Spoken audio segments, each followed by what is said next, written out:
Very good morning, dear researchers. Can you all hear me?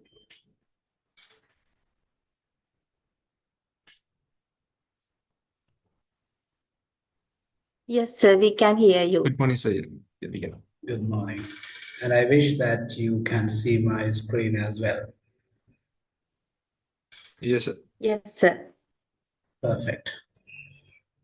I'm glad that despite your hectic schedules this morning, you all thought of joining me. And first, I should acknowledge that most of you have accessed LMS and have completed most of the pre-session tasks that I expected you to complete. But at the same time, there are certain concerns where this morning, somewhere around 6:20, I get to know that just one member in your group could not actually access the LMS. Now, you all are at a postgraduate, more of an autonomous learner state. Therefore, I'm not going to sort of advise you how, when, and on what frequency should you access LMS, when should you establish your access to LMS. I'm not going to give any of those instructions, right? It's because it's something that must be part of your common sense. Well, so in this early morning, with all that remarks, we are going to begin a longer journey of 14 weeks, actually not 14 weeks, 14 sessions. So we will be running along nearly 8 weeks with 2 sessions per week. That's how this is going to happen. I wish that you all would love to see me. I'm not a chatbot speaking from the other end. I'm a real human life speaking to you. I'm Prasanna Ratnayaka, head of the Department of Languages, Faculty of Engineering, University of Manitoba. And I'm taking this module since the 8th batch, if I could remember, yes. 8th and 9th batches were completed with me. And you are going to be the 10th intake. And I came to know that both 10th and 11th intakes are combined so that you friends are going to be with me for the rest of the module work. I want this module to be sort of an engaging activity where I try my best to engage with you, and at the same time, I want you also to be able to engage with me quite positively, actively, and quite noisily. Noisily in the sense, I want you all to speak. That is number one. I want you all to try and respond me at least via chat if you are not in a position to communicate in microphone. So that is the simple rule of thumb. Okay, just to begin, let me know how many of you have had the access to the course schedule, which I uploaded as a first, not activity, first resource of the module page. If you have got access to the weekly schedule that I have uploaded, just send me in your chat number 1. If you haven't access to the schedule of work we are going to have here, you can respond with 0.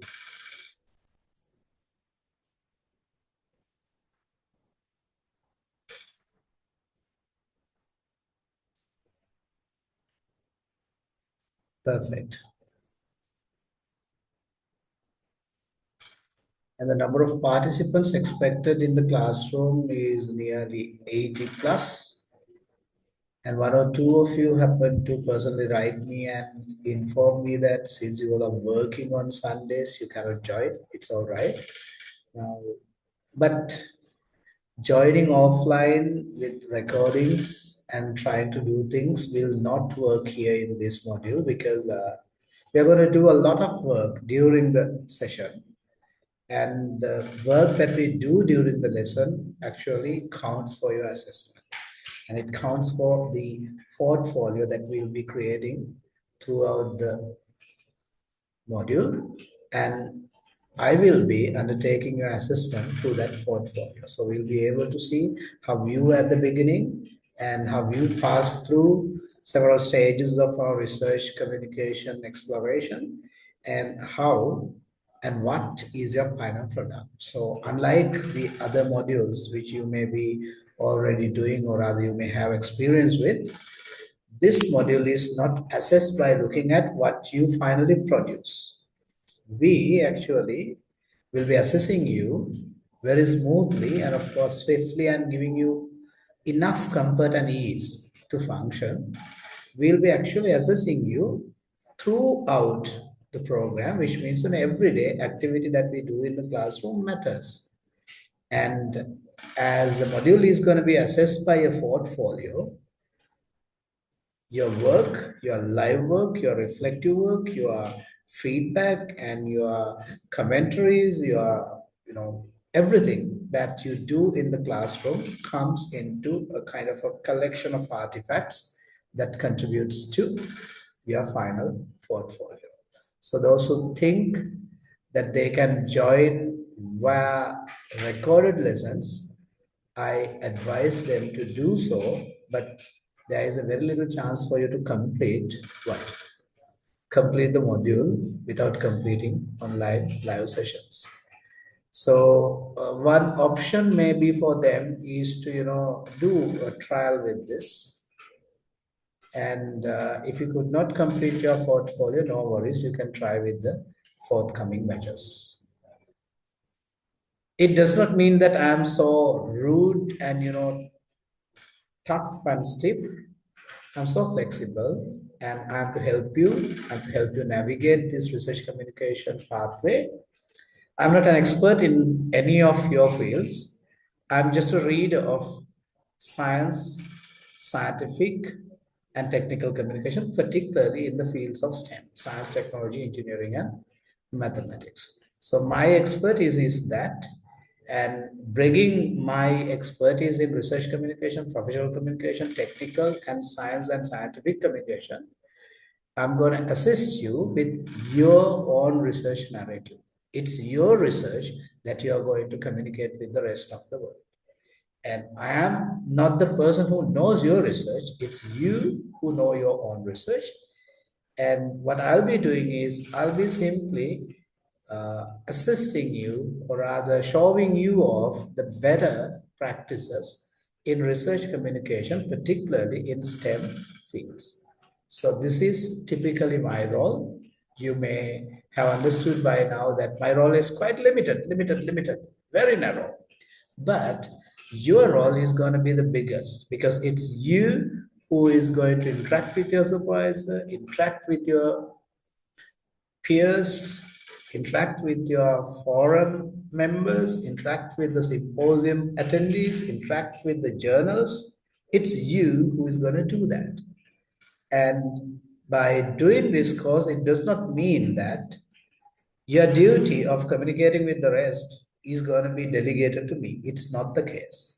The actual case is I'm going to show you some strategies, some ways of working, and some best practices in the professional research communication context with which you are going to reshape your own identity as a research communicator. So that's my opening remarks. And you might be wondering what made me qualified to do this. Well, I'll cite you just one thing. To be the coach of research communication for postgraduate students, actually, I did only one thing. What is it? I undertook writing in the sciences program, or rather course offered by University of Stanford, and completed it with a pass mark of 93.7.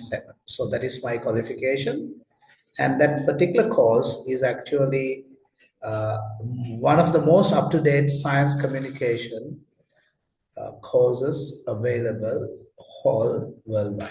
So that is what qualifies me to teach you this module. So my dear friends, let us do a quick check of, simple basics of this course. Yeah, most of you responded me that you all have access to the module outline. I'm advising you to access it, carefully read it, and better you keep a copy of it in your personal folder and have a check every week whether you have done the particular episode that is due for a particular week. Week in the sense particular. A week has 2 sessions, so that two lessons should necessarily be completed within a week's timeline. Okay, friends. Now, one more thing. Do not ever consider me as a professor or a teacher or a superior person to you. Just consider me a friend of you. So I'll be calling you simply as my friends. It's because you all are presently becoming experts in your field, and you all are going to be experts in your field who will be excelling in your respective fields of exploration.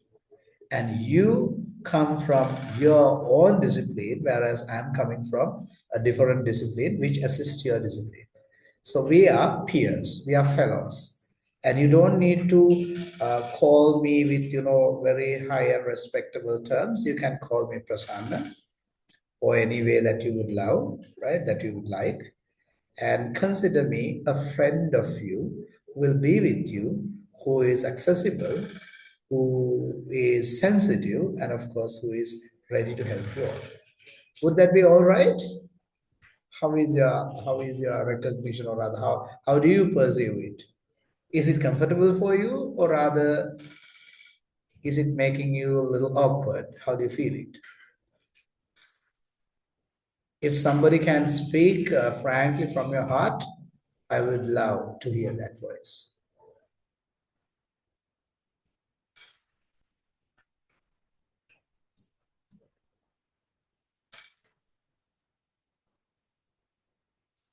Friends, hope you got my Yeah, question. yes, sure. It's perfect. It's a perfect plan. Yes. Thank you. Thank you. Well, thank you very much, friends. So we are going to navigate through the little milestones that I have planned and already published on Moodle page as the itinerary for our journey. So let's move on. So the whole purpose of this research communication module is to make you all postgraduate STEM research communicators. Now, research communication is not a big deal because you are doing your own thing, that is research. And on top of what you are doing in the laboratory, maybe in the field, maybe in your respective big labs, you need to be able sort of communicating it to different people that you encounter every day.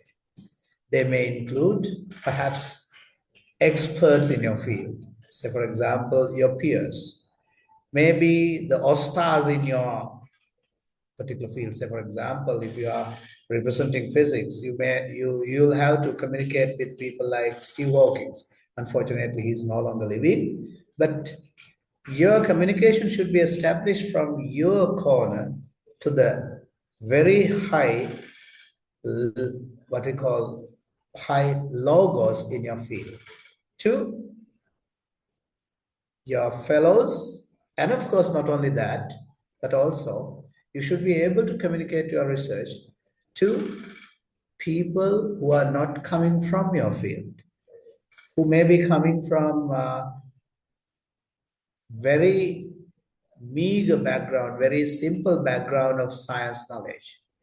Still, it is your responsibility to communicate them what you do and how your work is going to impact their lives and how it might solve a big problem faced by a person who knows nothing about what you're doing.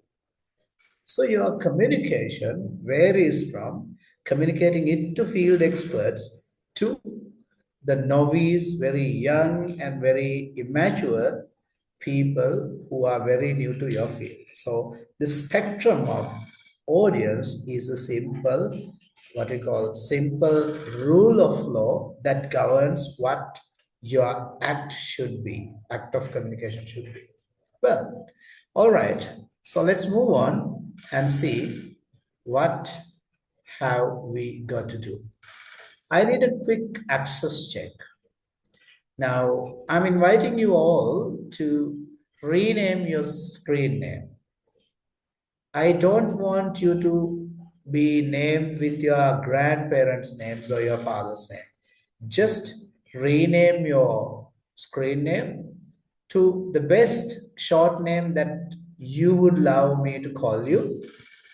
If you could see the example here, the first half is your first name or second name, whatever the name that you prefer, and then the particular program you are involved in, and the third part should be the special field where you belong to. So quickly change your screen name in the way that I want it to be seen. That will help me address you with a name that makes much more, much of a filial sense, or rather much of a friendly sense. Most of you are doing, yeah. Thank you, Geezer. Thank you, Nishani. And what about the others?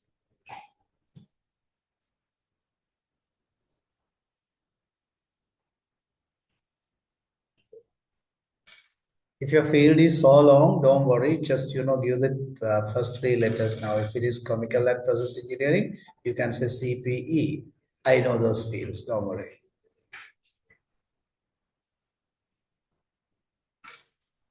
Well, this actually makes the simple principle of our communication. Now, when you are dealing with me and when I am interacting with you, I must speak in a language, in a name that is appealing to you. That's why I asked for your most appealing name. And I must know what field and what particular program that you're representing. I'm just wondering whether Nadisha and Rishini, are you not there on screen? So this typically tells me who are actually on screen and who are actually keeping the screen on for recording, right? Don't worry, I'll keep these recordings in the cloud so that you'll be able to access them within the limited time permitted in the cloud. So you can download it and refer it later. So today and in our future sessions, I want you to use these channels for communication. For short answers, use your chat space quickly. And when you do group sharing and pair work, I want you all to communicate through your microphones. And in the meantime, I wish that you all know the reaction buttons, right? If you need to make a quick signal, you can raise hand, you can give an impression, whether you understood any subject matter that we were discussing, so things like that. And for most of the submissions, you have to use Moodle. So if you do not have access to Moodle, which means you are not going to be part of the course. You have to be active on Moodle as well as active on live sessions and active elsewhere as well to ensure that you follow through this. So the access promise is this: camera is welcome, but not compulsory. Because we know that, for most of you who are on weekends, you need much of a free and, a leisure and, carefree sitting. And you mostly people of your age needs makeups and bit of work on your face to keep your video on. I don't expect you to do so. If you feel like comfortable, it is all right. But you have to communicate via audio means. And if audio fails, then only you should use chat, right? If connection drops, don't worry. Zoom will automatically connect you back when it restores. If not, go to the Moodle page. There you will see the Moodle link, Zoom link, and join with that. So that is the simple principles with which we are running the course. I wish it's clear. If it is clear, I must have seen some of your what you call reaction buttons activated, right? Some of you have responded, yes, perfect, perfect. All right, thank you. So, you must be wondering why this module exists. Research communication is a part and parcel of your research. Why do I call so? Now, this herd and valvert, and I'm actually basing this course on three central monographs, or rather research graphs. I will share those details with you. They are typically, one is on Write Like a Scientist by Hurd from Stanford University. And then Wallwork is about how in an age of AI and LLM supported era, how research, authenticity, and research writing happens. And the third book is it's a language guide for research writing. So I'm gonna base my whole program on the basis of those books. I'll be sharing the references with you so that you can leisurely refer to them if you need further deep delving into the subject. Okay. What is given within quotations? Only communication makes research available for what? Questioning, use, citation, and further development. Now you're doing a research. Do you think that your research should not be questioned by anyone in the world? Is it your perception?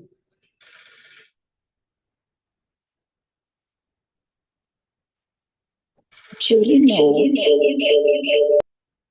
Well, no, your research should be questioned. That's why you are expected to follow a rigorous methodology, certain lab conditions, and you have to reveal all the conditions in which your research is functioning. So all these conditions and variables and data are open to questioning, right? And when you do a research, it is actually the research communication that makes your research available for others to question. Maybe they'll be questioning about your research purpose, maybe the significance of your research, maybe your methods, maybe the theories that you're applying, maybe your instruments. They'll be questioning a lot, but your research should be open for this questioning. And the biggest part of it is you're doing a research to solve a human problem, so that they should be able to use your research. In order to make your research usable, you should do your research communication. And one of the returns or rewards that you get after doing research is that your research is recognized in the field of contemporary research, and they people take your research as one step of their ongoing research, so that you will be cited by others as the field fellows who are doing the same line of research with them. You see?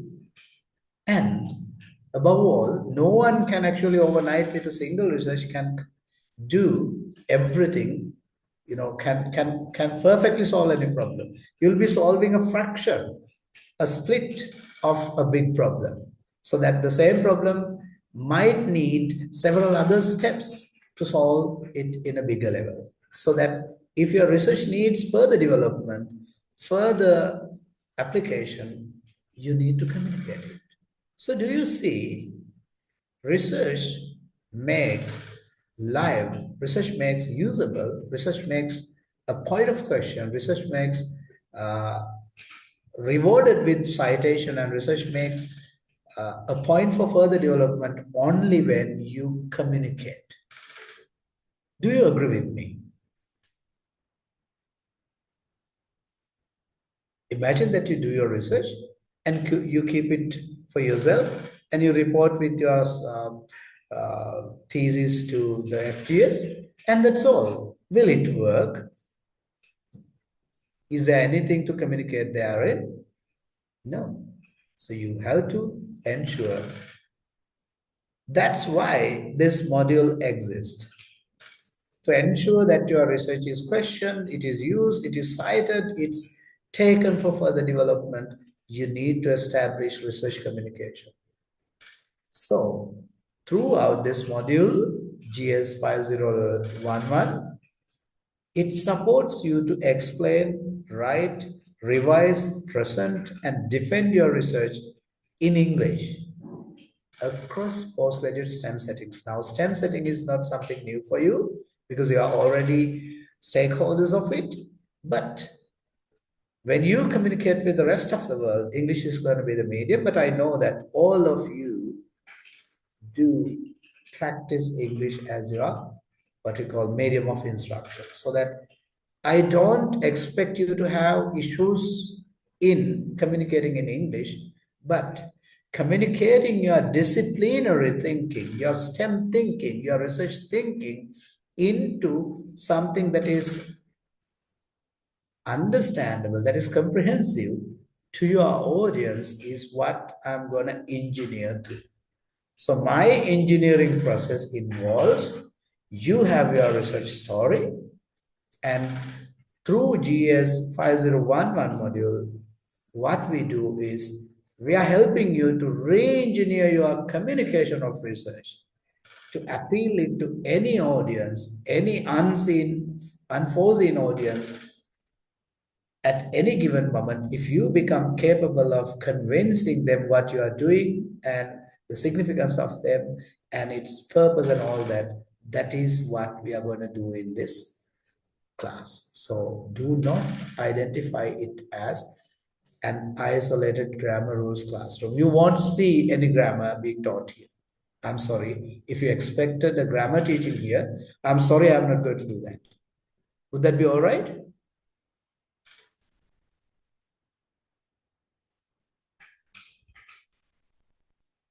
Anyone who needs grammar support can actually try it by yourself, because a course like this is not meant for that. So English is going to be the working language of your first graduate inquiry, your publication, and particularly when you receive feedback from your supervisor and of course from the journal editors and your reviewers, feedback comes in English. And of course, when you do your presentation to perhaps manufacturers, perhaps in symposias, perhaps in other forums where you communicate your research to the field, English is going to be the language. But I am not your language editor. I am not your grammar teacher. I'm going to be just a strategy revealing agent who will tell you, by studying how professional communication happens, I'll be guiding you. I'll be simply providing with you with a torchlight to navigate to your own way. So I'm not helping you with how to walk, but I'll be simply, pointing my torch on the path which you should take your journey in. I think the idea is clear. Is it? Well, so being that intimate, I want one of you to speak now a couple of words and tell me what you think is the purpose of this course. Maybe a couple of you, just tell it in a couple of phrases what are you going to do with this module, what you expected, and now you have realized that it's going to be a different plan, or rather maybe it is what you expected.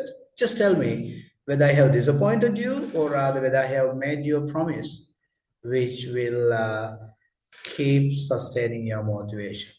Come on.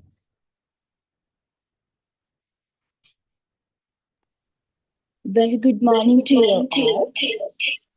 Good Hope you morning. can hear me clearly. Yes, Arjuni. So it's very good, and I'm so glad about your explanation. Because actually, some of us may be not in a status. What would be the actual aim or the objective of this research, but after this proper explanation on what this research communication means is really great, and it should be what happened in this course modules, because sometimes we have our very own great innovative ideas, but due to errors happen in our language skills or communication, we are unable to exhibit our own idea in a way which it should be communicated to the investors or the entrepreneurs and so on. So this is very beneficial for all of us. And thank you for the great explanation you provided to welcome all of us to this course module. Thank you. Thank you, Harshini. That was encouraging. And anyone else who wants to share your views? Harshini promised me, she convinced me that I am not in any way disappointing you. I'm going to do what you expect from us. All right, thank you. I would love to hear from a gentleman and a lady. I don't mind what your gender is, but just speak.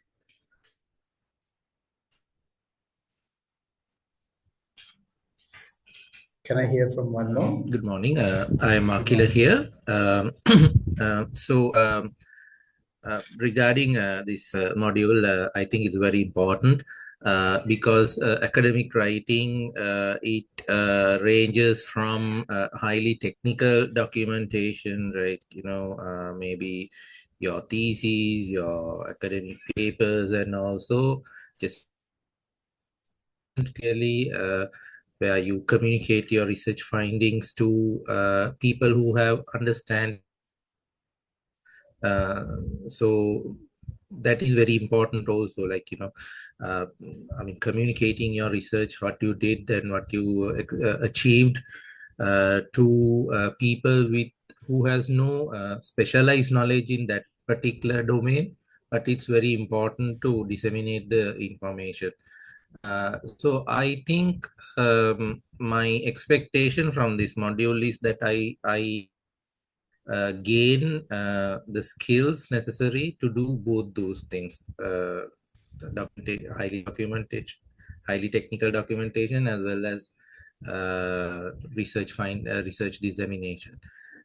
So that is it, and I'm very happy with your explanation. I think it really addressed my expectations. So thank you. Yes. Thank you, Akila. That confirms once again that we are setting our scope right. And Ajani also happened to send a chat message. She says she wants to improve ability to explain complex research ideas clearly, strengthen academic writing skills, particularly for literature review, okay, publications and thesis. Okay, yes. So those are your expectations. I would love to give one more chance for one of you, if any of you are willing to take that chance. And make sure that you use the given opportunity. Be ready to grab whatever opportunity that I'm giving, particularly to speak, particularly to write and post your view, because this is the first place where you raise your voice, articulate your idea, and of course, you experiment it here, and you can bring that experimentation in a refined version to the actual situation you are going to do. So never remain silent. That is not in favor of you. right? Neither in favor of me, even. All right, I'll be giving one more chance to one of you guys. And in the meantime, I received Sandhani's response. She is a PhD student in management. Purpose of the module is to facilitate with the skills to communicate clearly and precise to anyone, both written and verbal forms. Yes. Yes, Sandhani? Well, anyone who would love to speak, please? Yeah. Good morning, everyone. So, Gisara from here. Gisara, welcome. Yes. Yeah. So, I think almost all the things are covered by my colleagues that the purpose of this module. So, what is my point of view is it actually without a good communication skill, we can't deliver the real potential of a research. So, mean actually the quality of the research or the researcher who is developing his profession, his career, without a good communication, he or she won't achieve that thing. So what my belief is that what I'm believing is being to be a good researcher or to be a good art piece or masterpiece, it should be delivered with a good communication that anyone can understand within any field, whatever the field is. So I believe that it will be fulfilled with this module for sure, as per user how the things that you have managed and all the modules outlined and the way you express and the way you explain things. For sure, I believe that all the persons in here will gain a good skills that should be need as a researcher. Thank you. Thank you, Gisela. And all these words actually encourage me and convince me, when I do something, I need a confirmation from your end whether what I am explaining is digestible to you. Reader's Digest is the biggest thing that I want from all these communication. That's why I often invite you to communicate so that I know it is passing to you and you are responding to it. And one of the central ideas set in my mind by the Stanford professor Hurd is that, research communication should be something like, he puts that in a single phrase, crystal clear communication. Now you see, crystal clear communication. Quite simple. There is nothing wrong. There is no gray area. There is no complication. Everything is clear. That's the sole idea. And for that, he actually uses one term, which he calls telepathic communication. Now, remember, I'm sure that, you all being in the age of, youth and, at the onset of life, I know that. Can you remember the very first days that you were having a crush on someone and the same person is, aware what you're doing and, you two confront with one another and, just give a glance, a glimpse and simple gesture on your face and you each other identify what you all communicate. So this is the kind of scenario I am simply replicating in professional communication in research.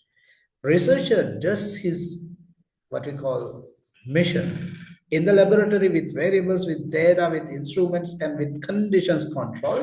He knows his story and crystal clearly he convinces it to the reader, maybe a reviewer, maybe a producer, maybe a manufacturer, maybe your supervisor, whoever, or maybe someone who is going to buy your project or product. So you're going to create a telepathic communication between you and him, your audience. So audience, therefore, is going to be in a sort of an electric connectivity with you. So these two explanations by Professor Hurd actually makes me feel different in professional communication. Crystal clear communication and telepathic communication. Those are the two principles that we are going to set as the rule of thumb of our research communication module here, because without establishing a telepathic crystal clear communication, we are not going to succeed. Thank you very much for your responses. And I received Sakya and Nadisha's responses as well. Thank you very much for them. Well, all right, let's move on and see what we are going to do today. Today, we have a couple of objectives. You should be able to name the main audiences of your research. It is not only naming, but also simply detecting the features of audience and their level of knowledge. And of course, what adaptation should you do into your research message to fit your research to the given audience. That is the first outcome of the day. Identifying, naming, and distinguishing the audience of your research. The second is you should be able to explain the difference between specialist and non-specialist communication. Now, when you are communicating with a peer reviewer of your field, you know that the one who communicates with you knows the subject like you do. But when you're communicating with a general public, you know that they do not have the specialist terminology, jargon, or necessary cognitive skills, or rather necessary knowledge that you already possess is not there with that reader. So you should be able to distinguish between specialist and non-specialist communication. That's the second outcome. And third, you should be able to state your research problem and purpose clearly. So I say more clearly because you have clearly articulated them in your model, most of you. I want you to be more clearly, or rather fine-tuning the same thing. I want you to state your research problem and purpose clearly. And the fourth outcome is you should be able to identify your present strengths. This is very, very important because we are actually not learning a subject. We are actually transforming our communicator identity. Our professional communication identity is going to be transformed in this journey. If you want to transform your journey, you should know your present strengths and you should know what difficulties you already have.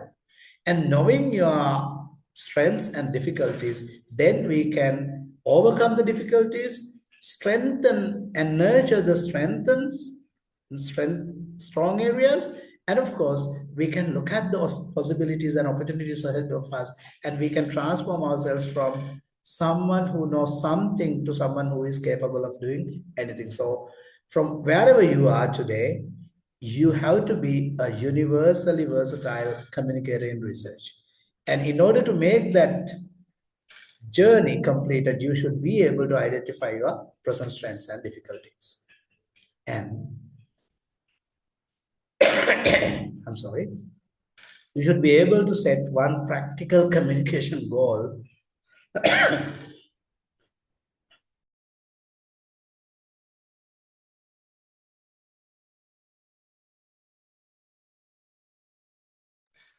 I'm sorry, bit of a phlegm is making my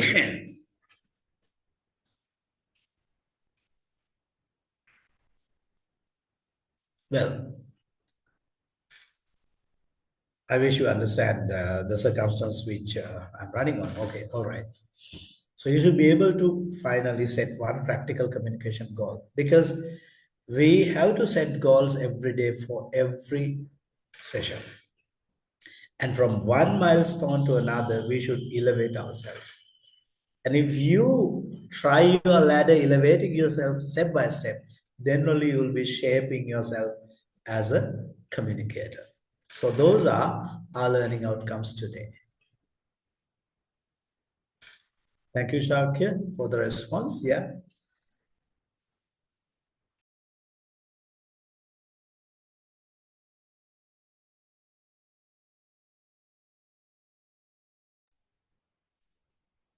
All right. So let's move on. How our course journey is going to be led. So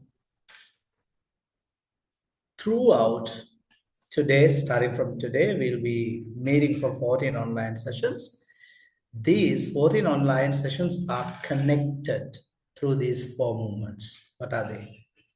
First thing is, you should be converting yourself a scientific writer, knowing audience, knowing the genre, knowing the style, and particularly you're functioning in an AI-enabled supported background context. Therefore, how this particular versatile tool could be made use of as a facilitator, as a supporter, maybe as a reviewer of your own scientific writer journey. So some of you may be thinking that with the support of Cloud or Conscientious or ChatGPT or whatever LLM, that you all will be able to complete your research journey. Let me tell you, no, you are not going to be. Because the AI is going to be a facilitator, and at the same time, it's going to be a discriminator. You know why? Your scientific thinking, your critical imagination, and your own authorial voice is going to be partly influenced and partly hindered by generative AI. If you are going to rely highly on generative AI, what is going to happen is you keep yourself under the carpet while AI running the race. So what happens? When you are in the actual race, you are not going to be a competitor, or you are not going to be a member of the race. You see? So we are not discouraging the use of AI and LLMs. We actually encourage you to use, but we'll be actually guiding you as to how you can make them quite impressively to get the best of best in you, but not in generative AI, right? So AI should be used as a way to bring out the best of the best in you. Thank you. I received my hot water dose. Well, so that is the first moment. The second moment is we'll be in this journey of becoming a scientific writer, we'll be building a research argument, one argument or many arguments. Now, this research argument is actually developed through several what we call milestones or other steps. So you shall be starting with introductions and then literature synthesis. And in those introductions and literature synthesis, you'll be building your research argument with a sense of cohesion. Cohesion in the sense, why do you write an introduction? That is to ensure that to a general reader or an expert reader, say for example, an expert reader in your field knows a lot, but from the lot that he knows, you are going to pitch him, or rather show him, highlight him, what particular specialized area that you are going to touch, your research in. And the literature synthesis is simply to inform your audience, or rather inform your stakeholders, that you are doing this research knowing what happens around it, what happens with you around the world. That is your literature synthesis. And the building research argument actually needs all these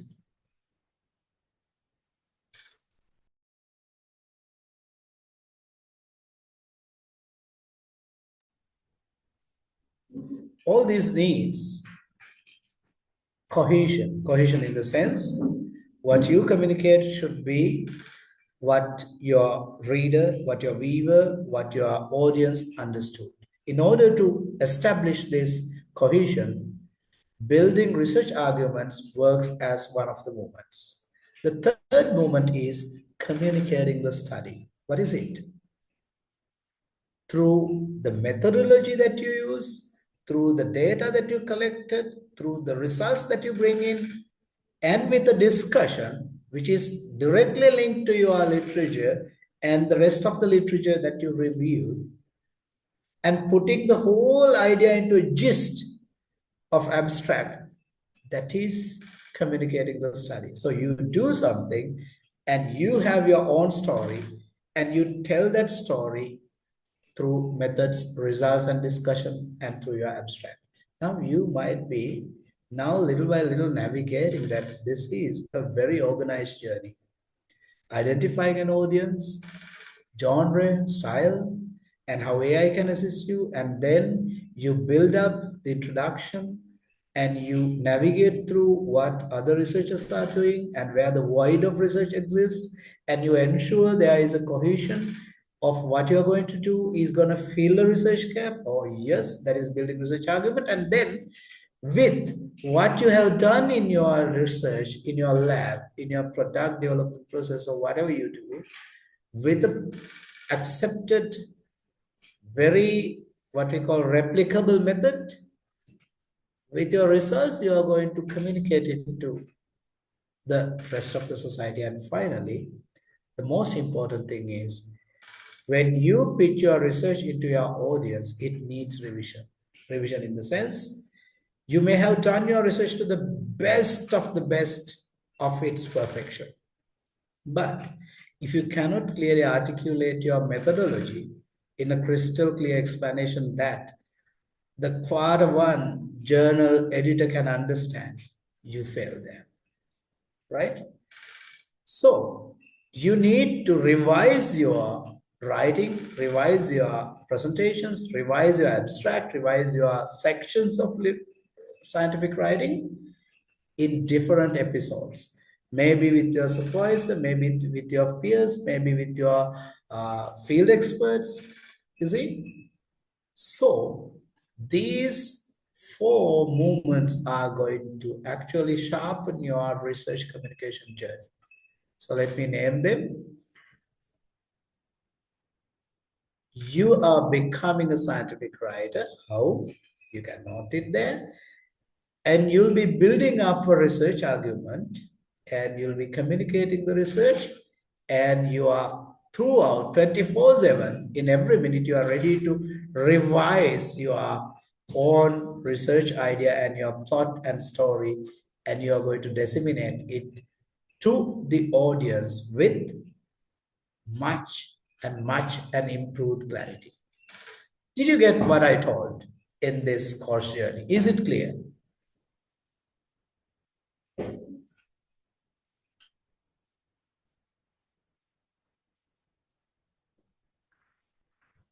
Friends, is the journey clear? Thank you, Nizeni. Thank you, Nandisha. Well, all right. Shall I give you a challenge at this very moment? Okay. Now, you understood the simple journey that we are going to undertake today. Can you put in a couple of words, maybe in a phrase? What have you understood as the journey we are going to undertake in GS 5011 module? Send me in a chat. What is the journey as you understood so far? What sort of a journey it is? You don't need to be perfect because, it's just double checking of whether my idea, the itinerary, the roadmap that we are running is clear to you. Quickly send it. Take 1 minute. And you don't need to take 1 minute, actually take a couple of seconds and type it in your chat and send me.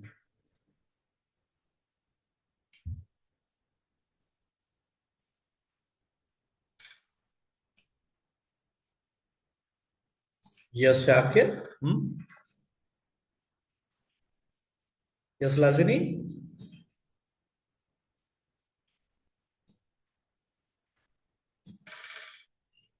Yes, Hiruni. I love what Hiruni proposes as the idea: reading, writing, and communicating precisely about our research work. Well, and I love the idea of crystal clear communication as well. Now, the whole idea is you should be reading, you should be writing, you'll be speaking, you'll be listening, and at the same time, all these 4 skills are coordinated by thinking. So if you think like a communicator, that is what I want you to be, right? So you know what you write, what you read, what you listen for, what you speak. Your thinking process is crystal clear because you know with whom you are communicating. And actually, research communication is all about coordinating between reading, writing, speaking, and listening, which is connected through the bigger neural network, which we call thinking. We call it disciplinary thinking. If you know how you should adjust, change, alter, and of course, modify, revise, and alter your thinking process to suit to your audience, that is research communication. Perfect.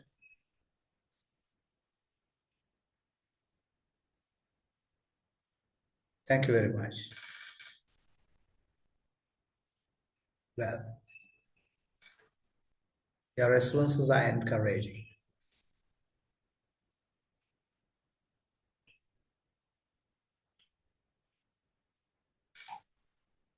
Do you see any difference between what you expected as the learning outcomes of research communication module, or rather what you have originally visualized when you get the very term research communication, language skills for research communication, and what you actually is going to expect? Is there a difference between what you expected and what I'm going to deliver you? Or am I trying to deliver what you want? Well, we'll answer that question later. All right, we'll go ahead. So, my dear friends, keep posting. I love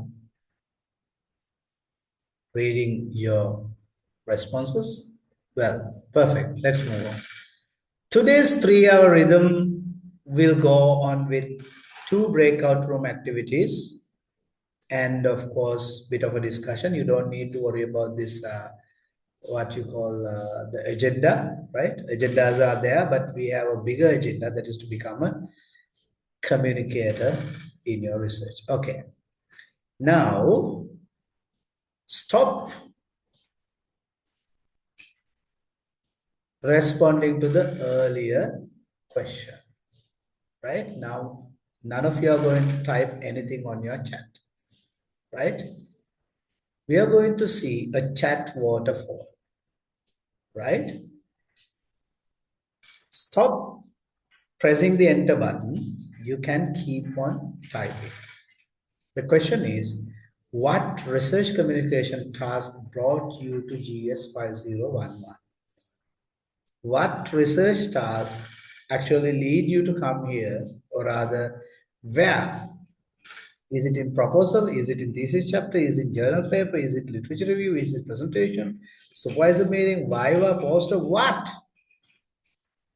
brought you to this course? You can type anything. Don't post it. Don't post it. Don't post it. Keep on typing. Keep on typing. Keep on typing. And when I invite you, then only you should enter the press button, right? Press the enter button, right? Type your answer in the chat, but do not press the enter until asked, okay? Okay, I'm sure that you all are typing, you all are busy. Okay, now enter. Let me see. In this waterfall, yeah, I'm receiving a lot. Perfect, perfect.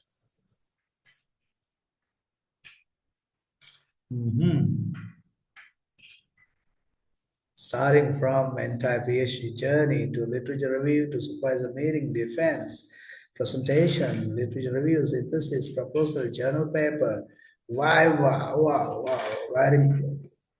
So all that led you here. So you understand that you have more than enough reasons to come here and learn.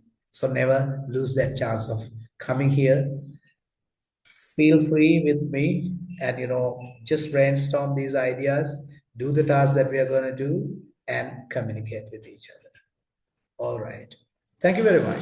That was really, really interesting. And do you know, all this chat is going to help me in learn analytics for me to determine what you're doing. And all what you're doing in LMS is going to help me take a glimpse or rather a bigger analysis of with whom I'm working.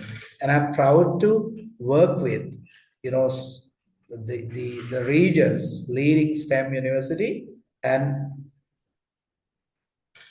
that university's research students. And you call yourself a student, but for me, I'm calling you a fellow like me. Okay, all right. Go ahead. So you all have a reason to come here. They include different milestones of your research journey. Research communication, where do you think research communication begins? Don't ever think that communicating your research is not an afterthought. Afterthought in the sense, it does not begin when you finish your research. It actually begins somewhere else. When you identify your problem, when you frame your problem, and when you explain it to your supervisor, maybe through your proposal, to the panel of board of studies with your proposal, maybe to your scholarship provider with your letter of motivation. Yeah, you frame and explain. What happens there? Research communication. Why not? So it begins as early as that. And when you navigate through literature, what happens? You see how others are doing, and you locate where your research fits in, and your position is precisely in a void of other researchers. Because if you are going to do the same research that someone else is doing elsewhere, you are not doing a research. You are simply replicating someone else's research. So while navigating literature also, you do communicate. Maybe the communication happens within you, and it happens between what you read and what you have as your research plot in your mind. So there, what happens? Research communication. And what about when it comes to method section? When you justify a decision, I'm going to use this particular variable, and I'm going to keep these variables fixed. Or rather, if you're going to choose one methodology over the other, and you're going to use one precision method, or rather one way of measuring one thing over the other, you have to justify your decision. What comes there? Communication. And when you deal with your data, when you report your data in graphical formats, in tabulated formats, maybe in any visualized forms, when you just put the data, it doesn't work. It doesn't speak. Data cannot speak alone. When you go on helping them visualize with your data as well as with your description, that is communication of research. And even if you're moving into meaning making, when you interpret your finding, when you indicate what your limits are, and when you indicate what future areas of exploration is yet to fill in your research, what you're communicating, what you're doing is communicating. And finally, when you publish, present, and respond to your viva, what you're doing is you're disseminating knowledge. So starting from problem to literature to methods, data, meaning, and dissemination, everywhere lies what? Research communication. So it is not an afterthought. It is actually a thought that you should sustain all through your research journey. Perhaps even before you start thinking of what your research problem is. When you read for general understanding of your field, you still begin your research communication. But you had a very false thought. What is it? Research communication is required only when you are going to present it, when you're going to write it.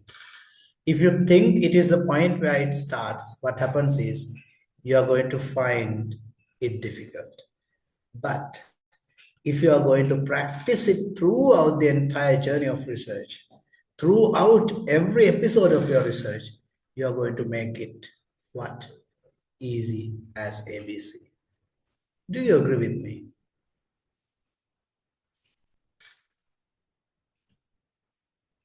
Just starting from the idea, when the idea pop up into the head, you start communicating. Well, so you now understand what we are going to do and the borders and limits of all that, right? Am I faster? Am I actually giving enough explanation, or are my explanations too much? Let me know, please. I would love to hear from one of you. Maybe someone who feels, oh my God, too much of bluff. Please let me know.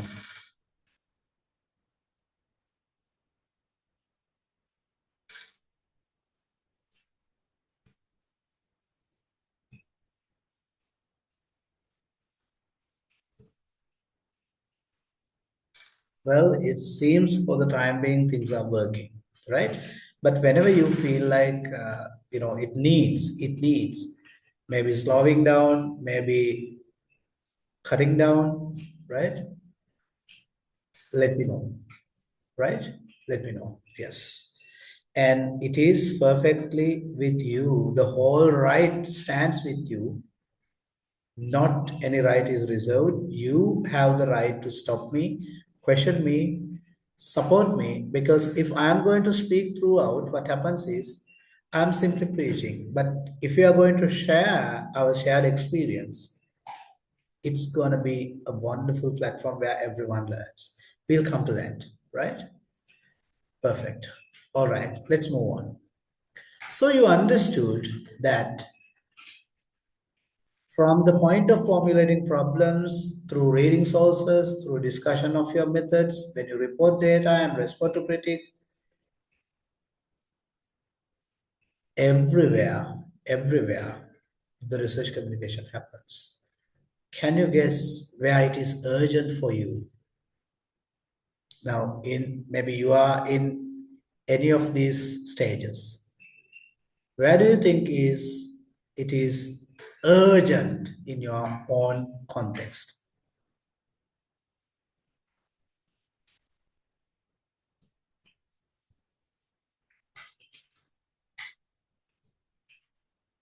Where do you feel like urgent?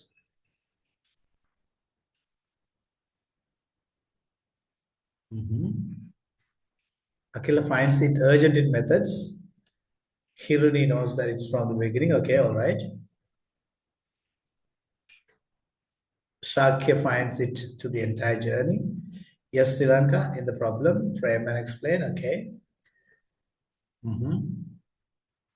So keep in mind, there is no exception in every episode, in every minute, in every fraction of second that you think about your research, you engage with research communication.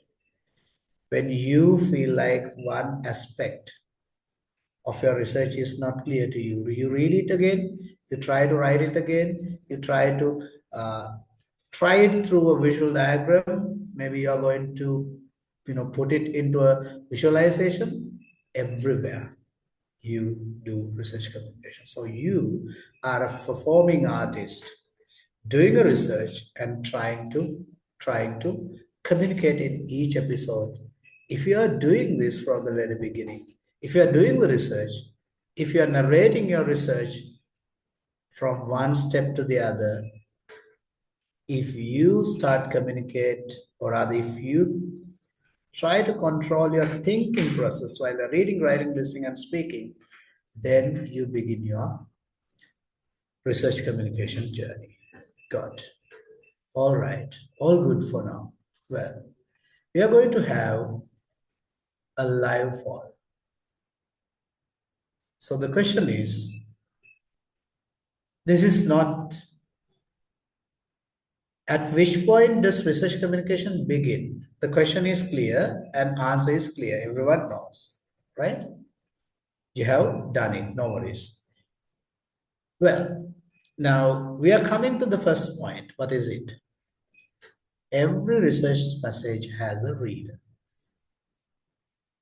What do you understand here? Look at the different people involved. You have a supervisor. You have other specialists supporting you. And you interact with interdisciplinary researchers. Maybe that you're doing a research in 2 disciplines. So that you have to meet the material science expert as well as the mathematical modeling expert. So you have to deal with 2 different disciplines. And you have to deal with public audiences, professionals, maybe the journal editors. So remember, ඔගොල්ලෝ අහලා ඇති සිංහලෙන් කතාවක් ඒ කෙසල් ගෙඩි ඒ බනිස් කියලා. Right? So the same applies here. Every research message has a reader. If you understand who your reader first, then you know how you should put your tone in your communication, in your message. If you are addressing to your supervisor, supervisor is bit informed about what you are doing so that you know what amount of knowledge should be passed through, what question should be answered, and you know what he is expecting you to do, right? So you'll be navigating some progress defenses, some decisions, maybe you'll be discussing next steps with your supervisor. There, the research happens. Your reader, your audience is your supervisor. So you maintain a different tone, different cognitive load, different, different decision making and different information flow, different level, totally unique information flow happening between you and supervisor. Am I right? And when you're dealing with specialists, the case is different. Because specialists know how things happen and they know the methods. They know which evidences are much required and they know whether your study is going to contribute. So when you're communicating with them, you know on which ideas, on which data, on which evidence, and on which point of the methods should you give the highest pitch. So what I'm telling you is, the first thing in research is every research purpose, every research episode has a different reader, different audience. And when you navigate, or rather when you distinguish or discern who your reader is, who your audience is, then the message is clear. Then the task is clear. Most of the people in research fields communicate with all the stakeholders of their research with the same tone and with the same thing. So for example, when you are going to write a research article, you start with your article and, with the sections, and when you communicate with the supervisor, you simply post that proposal or rather article and ask for what? His guidance. You don't need to do that. What you have to do, your supervisor knows what you're doing, and ask from him particularly, now in my proposal, I have a question on choosing data points. So be precise to your supervisor and ask from the supervisor, which data point should I be more careful of and why? So you see, you precisely decide what to ask from your supervisor. So you are not going to simply send your proposal and ask for comments. You don't even need to send your proposal. You don't need to send your article. You just have to give us a bit of a synopsis what you're doing and ask, in this particular episode, I need your clarification. Are you getting me, guys? Am I making a drama, or is this the case that you also encounter? This makes sense, sir.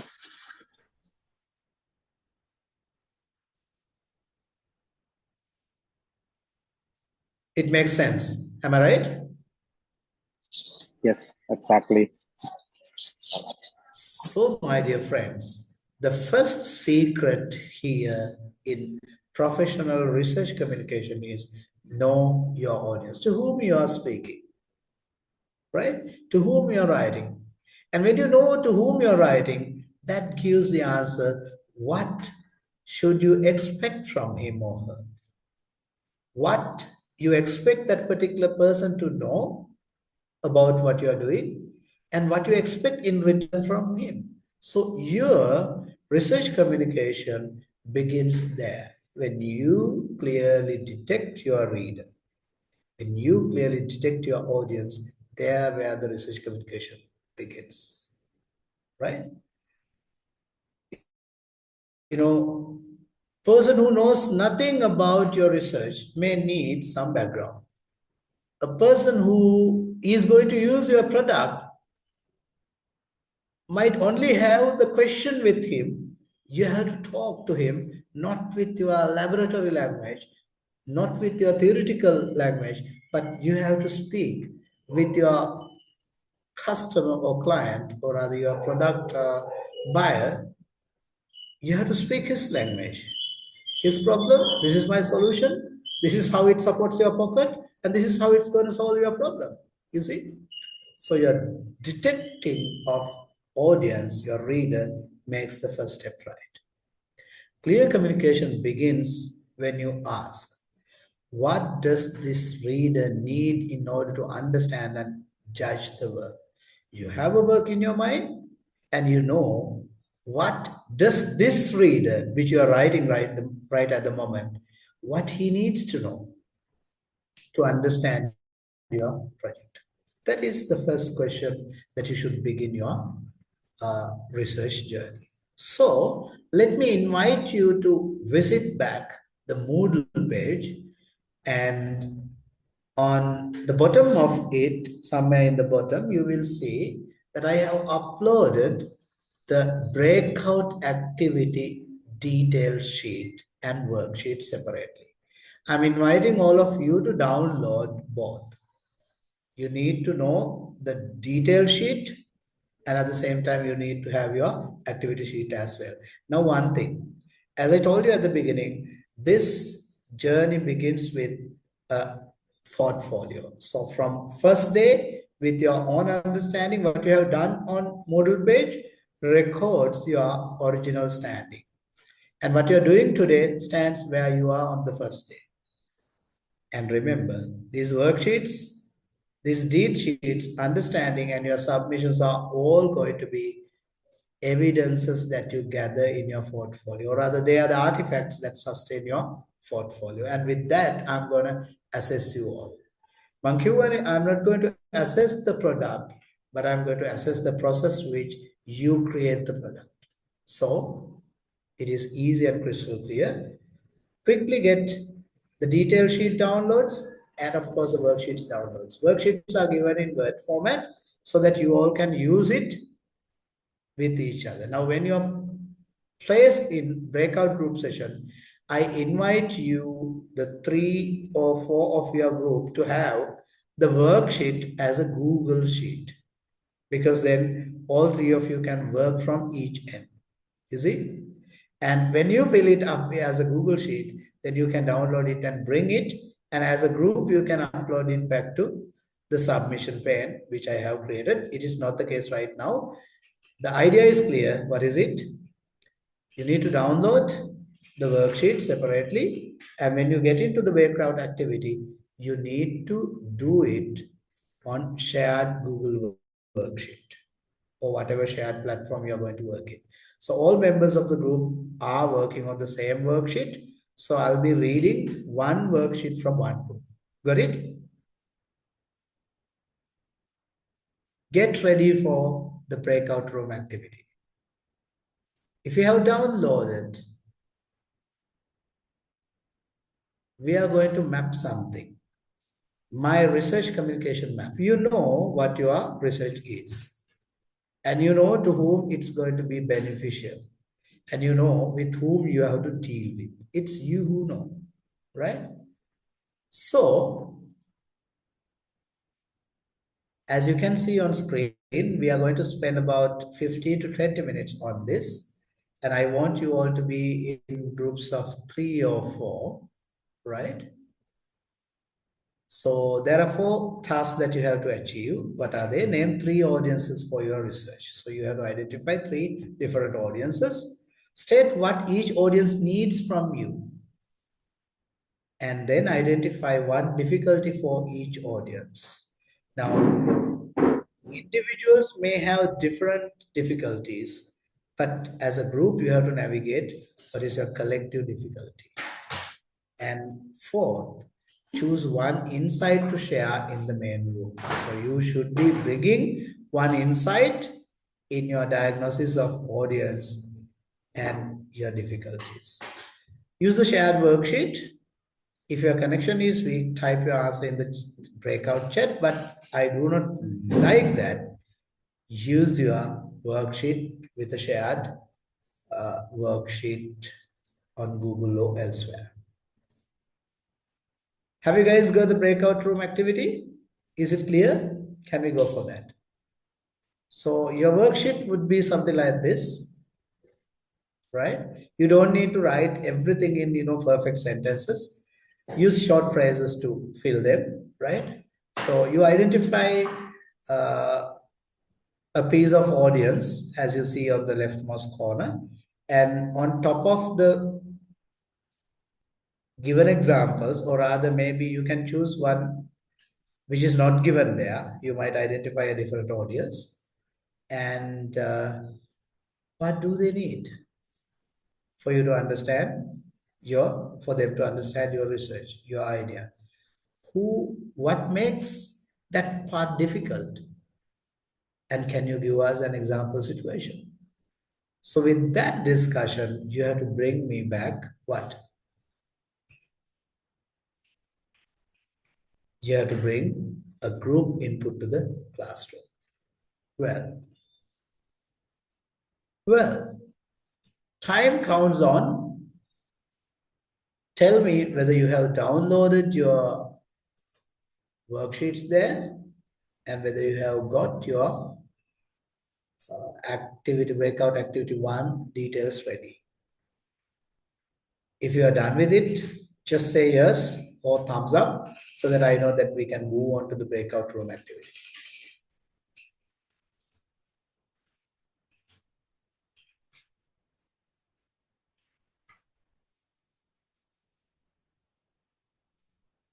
Well, you all are ready. Great. So my dear friends, let me divide you into breakout groups. How many members do you like in one group? I think 3 is the perfect fit, right? So when you have more members, it's going to make your journey a little difficult, right? So you have to accommodate 4 people's ideas. Now we are going to have it in 3s. So I'm not going to assign any of you manually, but automatically you'll be meeting random set of researchers from your group. Once I open the group activity or breakout room, go there and start your navigation. And I'll be giving you 20 minutes to do this task. And I want you back in the class with your output.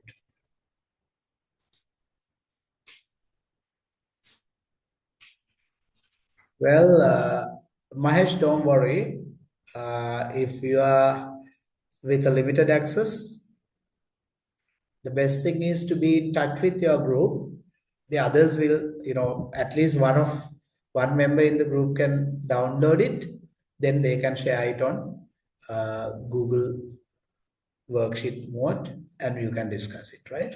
So, well, don't talk about the difficulties because we are all running under lots of difficulties, but we all are expected to bring results. So my dear friends, you are going to be divided into groups. Here you go.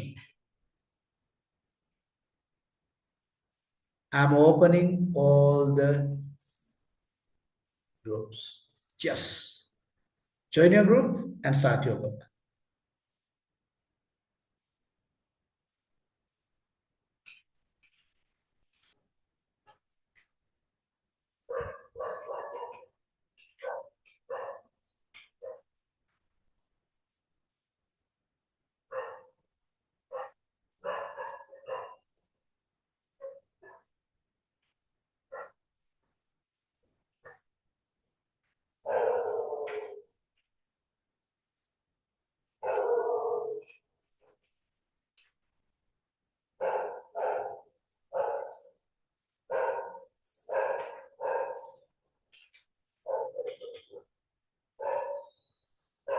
Akhila and Nadira, join your group, please.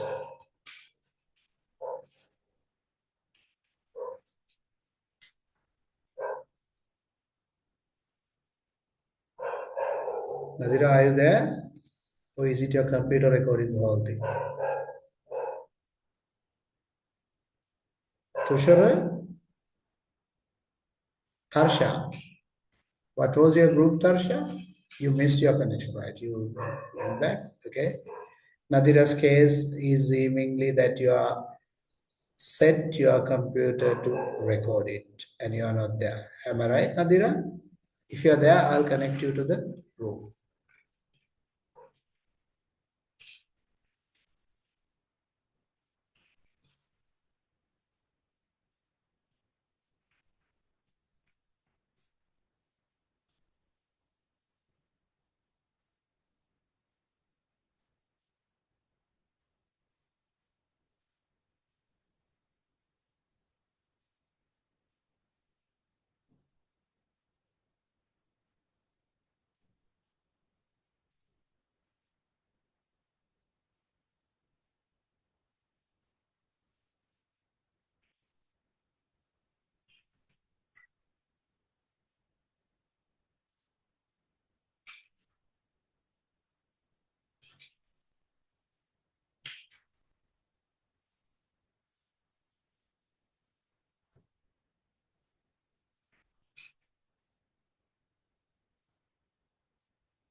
I'm sorry, my dear friends. I happen to put you into 3 groups. Actually, I need to put you in groups of 3, right? Yeah, so I'm calling you back to the main room. Sorry, I did the first mistake.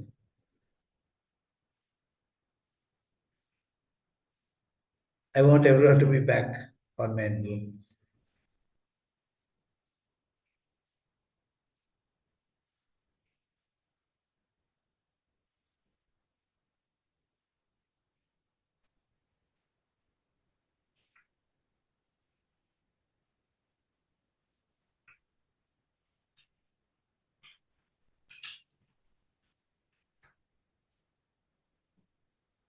So friends, I made a mistake, a very big mistake. I put you into 3 breakout rooms. Actually, I want you to be in groups of 3, right?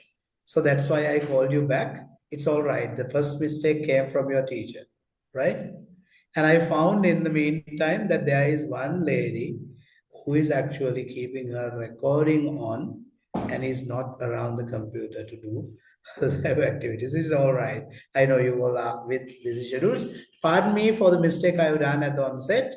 We are going to now divide you back into uh, groups where 2, 3 members per group. I'm sorry, pardon me for the mistake I did.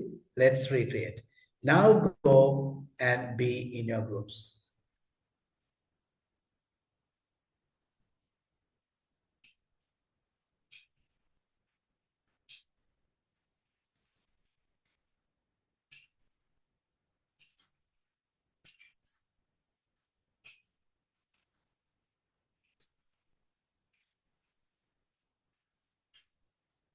Hope you got a new invitation to join your group. I'm opening all groups. Now join the group.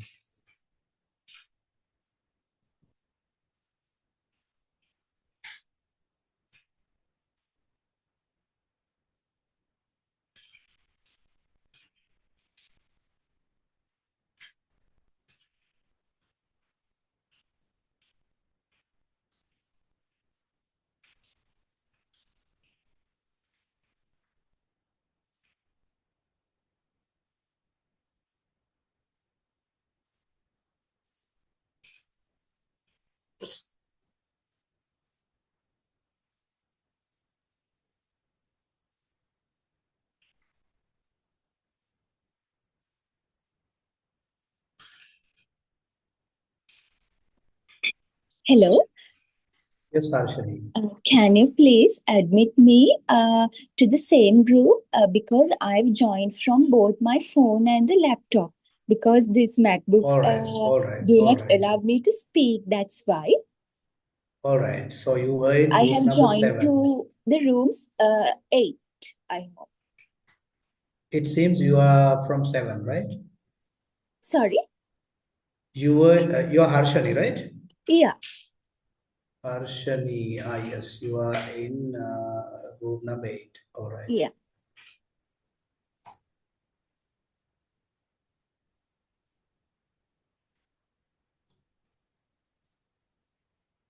Harshali.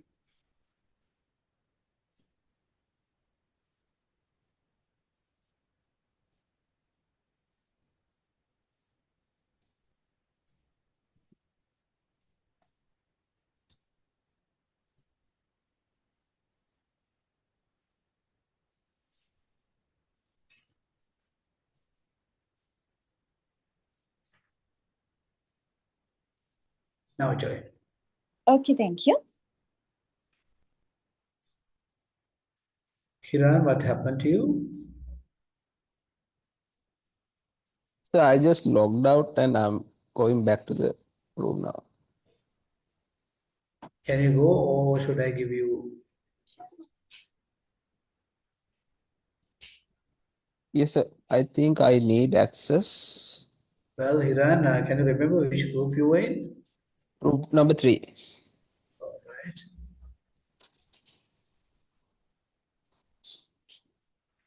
Now go there, please.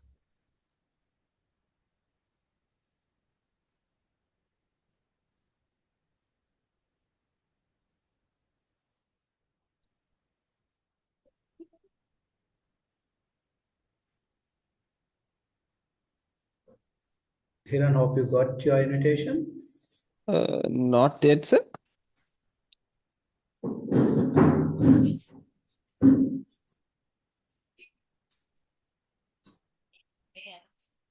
I have sent one. Okay, don't worry. Now I'll give you one more invitation. Don't accept it.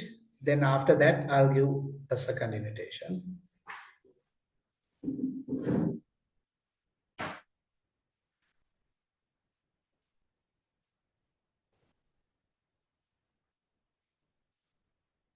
Now accept your invitation and go there.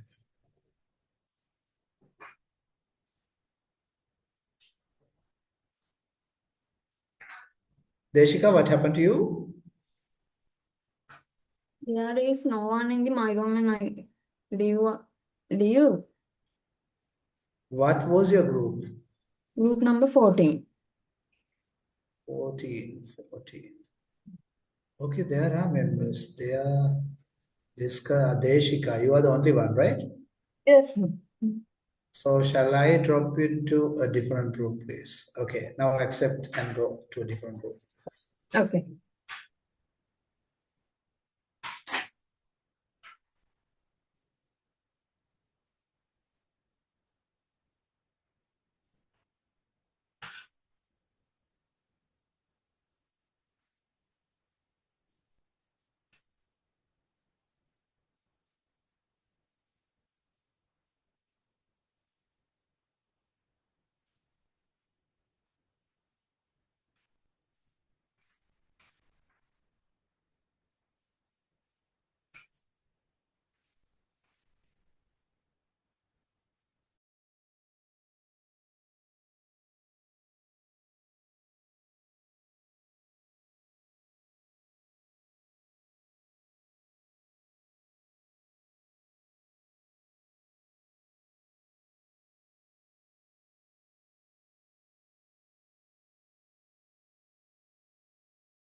Hello, friends. Hope you had a little time, but actually, that's not a very big task. I wish you had enough time. Did you? How is the success of your work? Uh, Want to more? Yeah, I yeah, think it would be better if we have like 5 more minutes. yes. Like we're Still just we are, finishing. yeah, Well, then 10 minutes like that. Not, he's still not complete. Yes. have you at least tried just one step? Yeah, we thought sort of completed through 3 rows. So the That's enough. final one need to be completed. That's enough. That's enough. If you could at least complete one or two, that's more than enough for just for this purpose. Now you guys can actually uh, continue doing it if you like, or else whatever you have completed can be submitted actually to Moodle. But before that, we'll see what we have found in the worksheets. Now it's time for you all to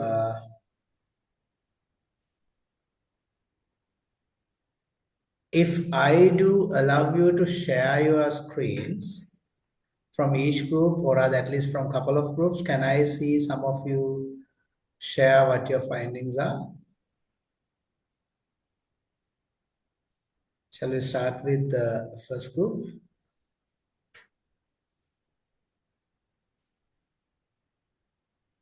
Yeah, it's open for all participants. So any group who had their worksheet done, please share it for us to see.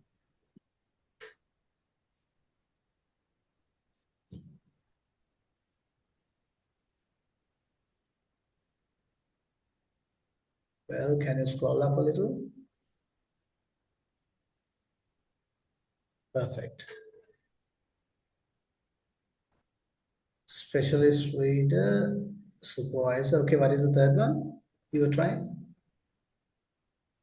All right. I love this idea. Professional or public audience. Well, between what entrepreneurs want and what we offer it. Well, written and verbal form, social media posts. Okay. Okay. Perfect. Perfect. Thank you. Which group is this? They are from group 8. Okay. Perfect. Now, when you submit these sheets to the Moodle, it's better that you add the names of your members below if you feel like adding it, right? If not, just send them because I'm not going to allocate simple marks for all this, but I really want the diverse ideas you all bring to the classroom discussion. So you can upload either anonymously or with the names of your members in the group. So can I see one more group report table?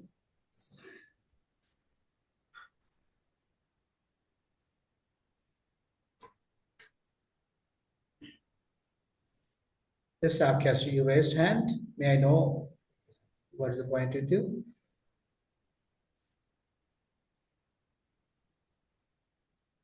Shakya මොකක්ද කියන්න හැදුවේ?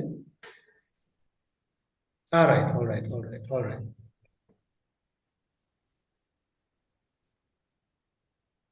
Well, can you ඔබට ලොකු කරන්නකෝ මට පේනවා අඩුයි මම ඇස්පෙනීමේ දුර්වලෙක්.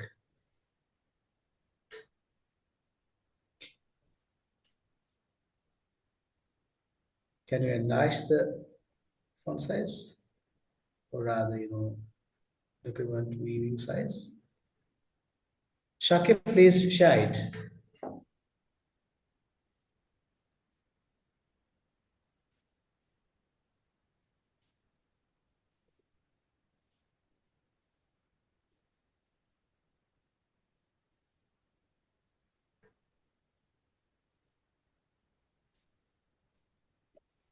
Well, perfect.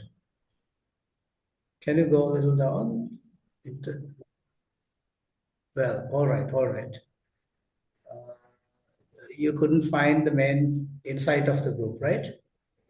You can think of that. Yeah, you didn't have time for that. All right.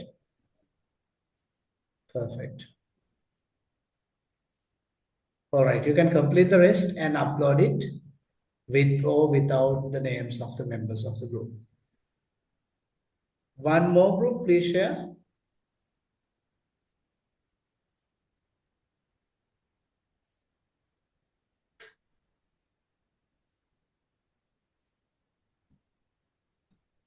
Which group is this? Group 2. Perfect. Specialist reader, okay.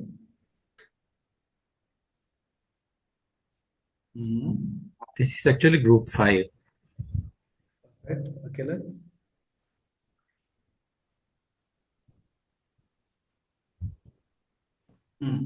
Did you all find any group insight?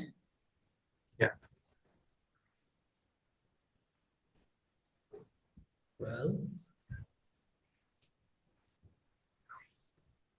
Well, okay, perfect. So I invite all 17 groups to upload their 17 different reports up to whatever extent that you completed it. Please submit it to the Moodle submission platform, right? Well,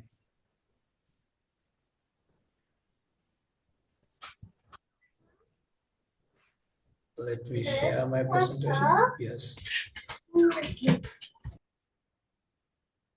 Perfect.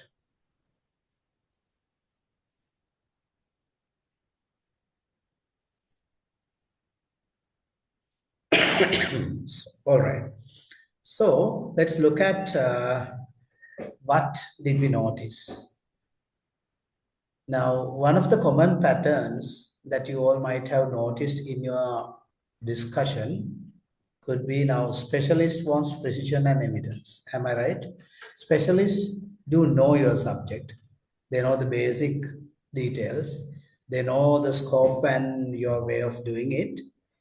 They actually need evidence and precision. Am I right?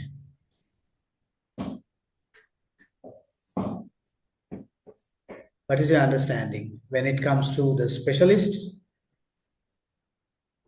What do they expect most?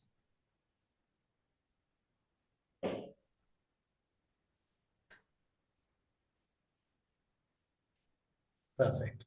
If you just take a common interdisciplinary reader, what they need? Yeah, common specialist might require precision, evidence, and technical clarity. What about the interdisciplinary reader?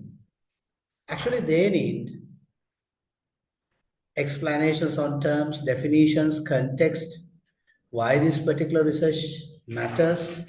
All that is required, you know why? They need to know your research from A to C, unless they don't understand it. And they need it in a language that can be understood by them. And if you look at the third common pattern, public and professional readers, if you just look at professional reader like someone like a policy decision maker or rather a journalist, right? What they need to know what value does your research bring? Does it involve any risk? Is it having any relevance to everyday problems? And has it got any practical meaning? Now, what I want to know, or rather be convinced by yourselves, is one thing. What is it? You have to ask a key question. What does the reader need before the technical detail will make sense? Now, depending on the reader that you're targeting at, maybe that you need to add more detail. For certain readers, you need to cut down details. So for example, a simple description of what you're going to do is not necessary when you're writing it to specialists. But a simple, very lay language description is required when you're writing it to a common audience. And as you have, most of you have noticed that when you're writing to the specialists, they need technical precision, evidence, and technical aspect is 100% expected there. So you detected what?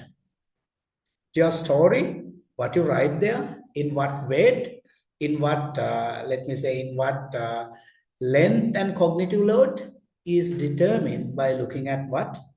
Who your audience is. Did you get that?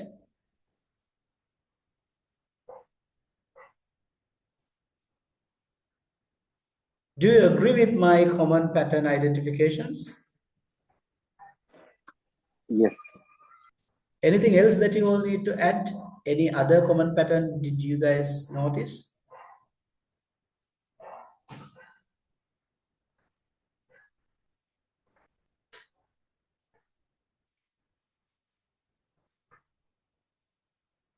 Well, leaving time for you to respond to that, let me move to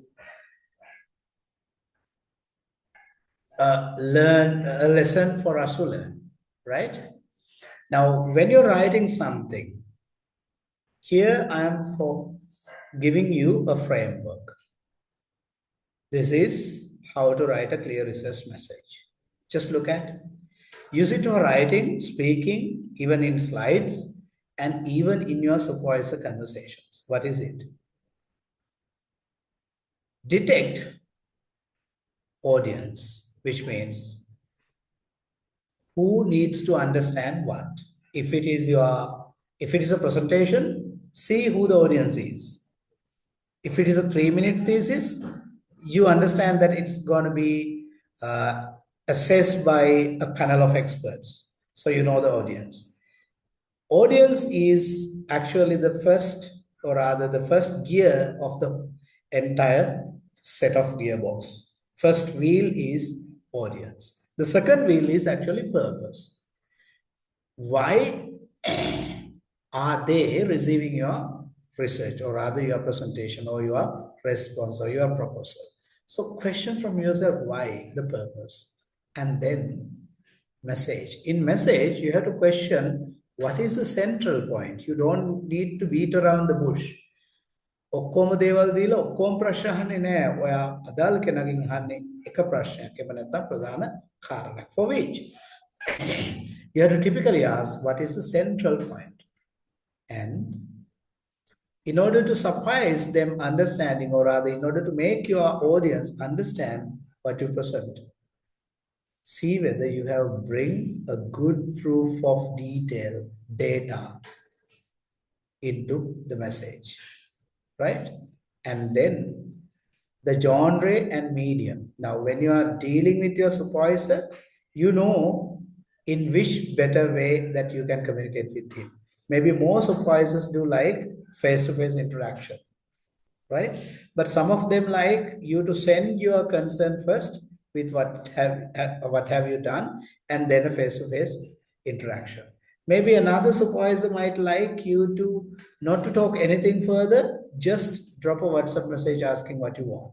So determine based on your audience, based on the person you are communicating, determine what form you are going to communicate. So in everyday tasks that we are going to do today, hereinafter, we will use this 5-part check. What are the 5 parts? Audience, purpose, message, evidence, and form. Audience, purpose, message, evidence, and form. I'm inviting you all to take a screenshot of this because in our future slides, we'll be needing this a much.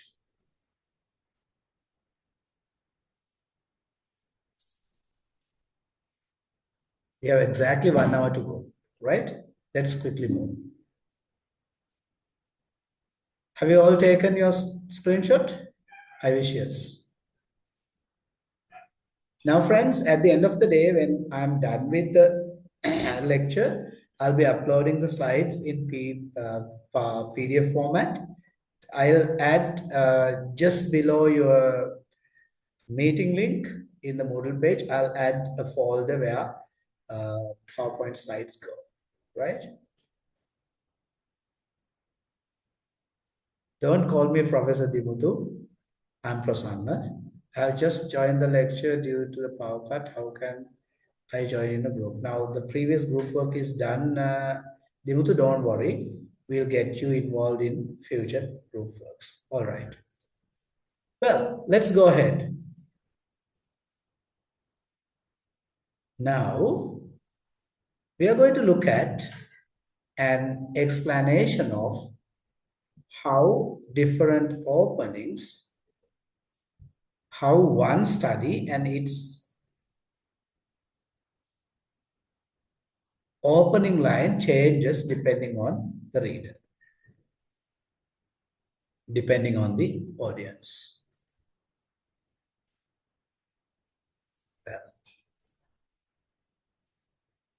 Now, when this particular study is written for specialists, it looks like this. Can you all read? The study compares the thermal stability of two polymer composites under accelerated aging. All right. Now, even in our audience, there are people coming from management, design, and other backgrounds. They might be wondering about certain words here. Maybe because you are not specialist in that field. So you see this particular sentence, the opening, is not going to be much appealing, right? So what can we do? Which means it is not written for you. It's written for specialists. But let's look at the same study. It is open for a different audience. Now, this is the same study written for an interdisciplinary audience. What does it say? The study examines how two engineered materials behave when exposed to heat over time. Now, what happens? The terminology, the technical terms used when you are using polymer composites, accelerated aging, you see, these terms are highly technical and they are incorporated in first introductory sentence. Why? Because you are addressing the specialist of the field. So they don't need explanation on what is polymer composites, what is accelerated aging conditions, you see. But an interdisciplinary reader who knows not much of these technical terms might understand the second opening line, you see. Examines what? How two engineered materials, okay, behave, all right, when exposed to heat over time. You see how clear it is? Can you see the crystal clarity is arising when you harness your message to the need of the audience? Look at the next example. You're writing it to public or the professionals. Here it looks like the study asks which material is safer and more durable for use in hot working environments. You see? Now look at the three different opening sentences written for three different what? Audiences. Specialist audience is dealing with lots of technical jargons and technical precision is the central idea. But when it moves to an interdisciplinary or rather general audience, what happens?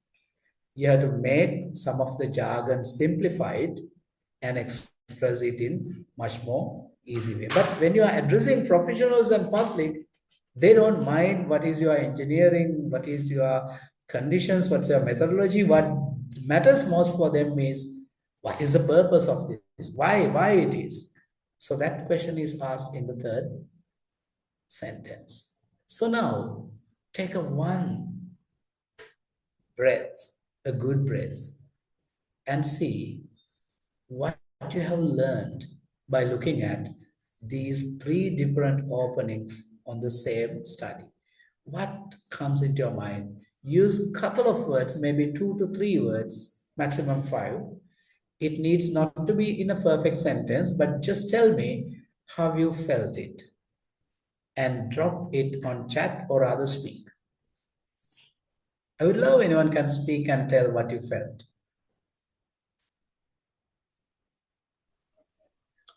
It's basically different audience require a different kind of communication according to their expectations.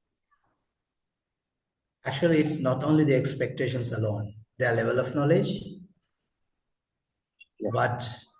what their priorities are. Because, if you are going to sell one or, sell your, say, for example, you are going to tell a technical description to a grade 9 student, maybe a little difficult, right? So knowing your audience and altering, diluting, adjusting, making fine tuning within your writing to fit it to the audience is the first principle of technical communication.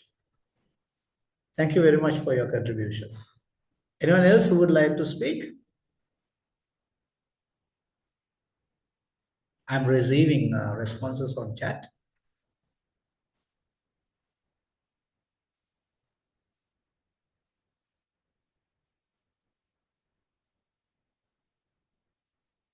So everyone, send your 2, 3 words, what you learned from this little example. Can I hear from one more? Anything new that you learned?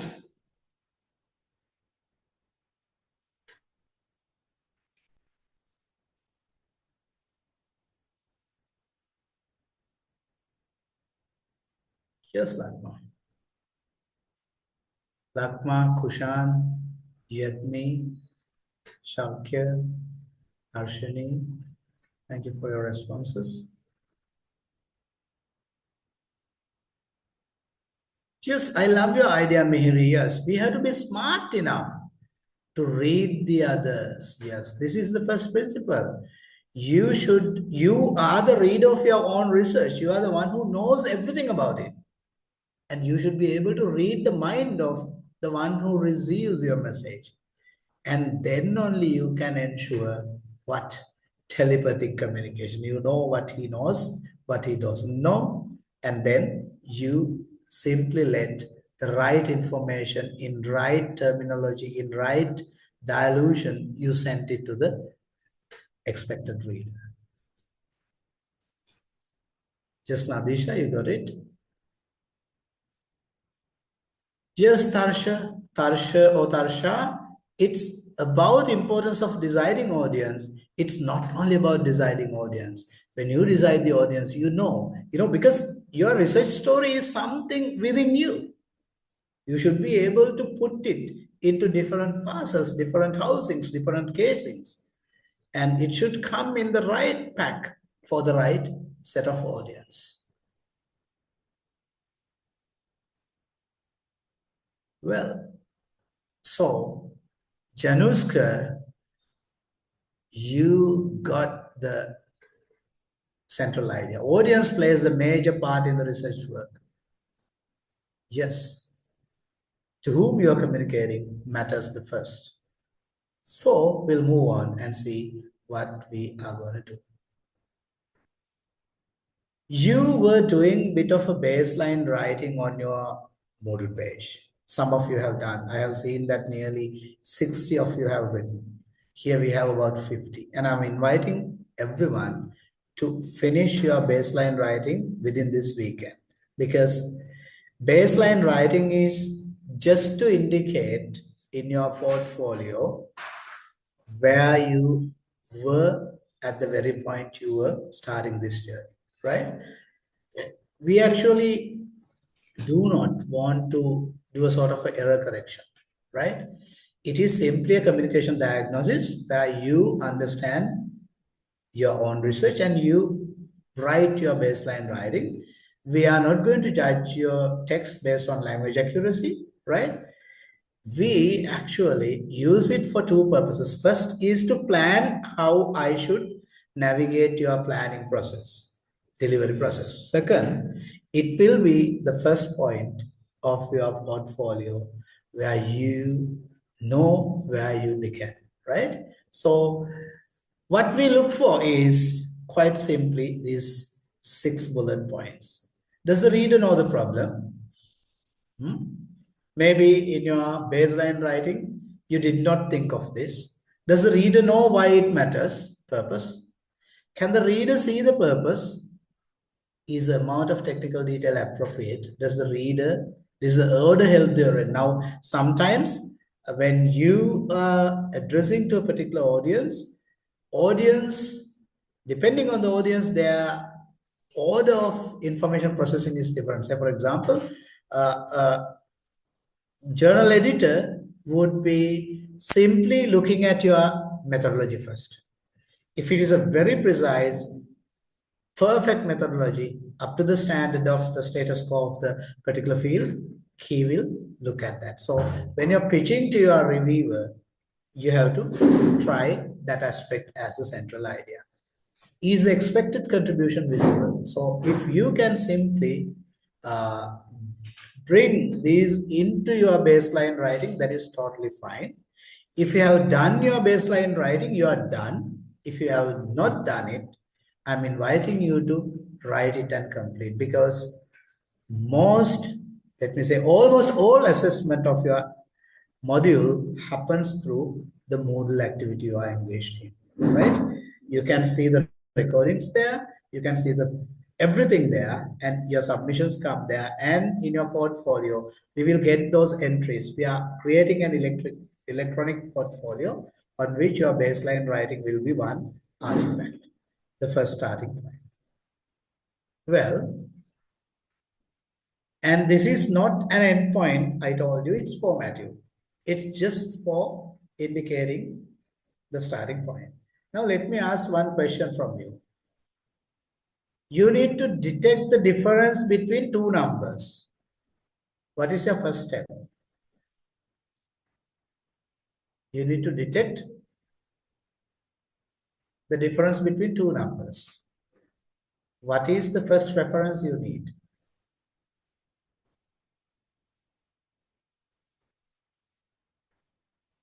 So I'll name the two numbers as A and B.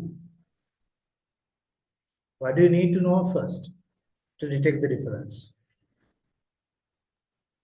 Characteristics of each? Perhaps something very simple. The unit of the number. Not that serious.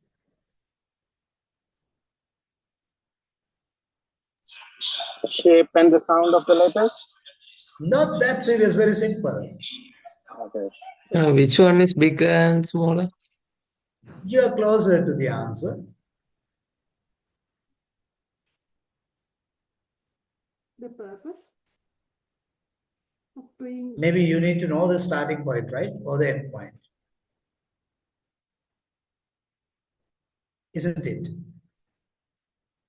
If it is between the difference of 5 and 15, you have to detect 5, where 5 is. Or else where 15 is. To detect the difference, you have to have a reference line first. This reference line is actually what we have located right now. When you start your baseline writing, that tells what is your starting point. And in relation to that, we can look at where you're going to. Yes, Mary, where you're going to mark your journey, whether you are progressing forward, how far, right? We will not be able to make you a perfect research writer at the end of the 14 sessions, but we will be guiding you on what path should you drive to reach that destination, right? All right, okay. It was just a simple question, but let's move on. Now we are going to do a direct on-time revision, right? Now,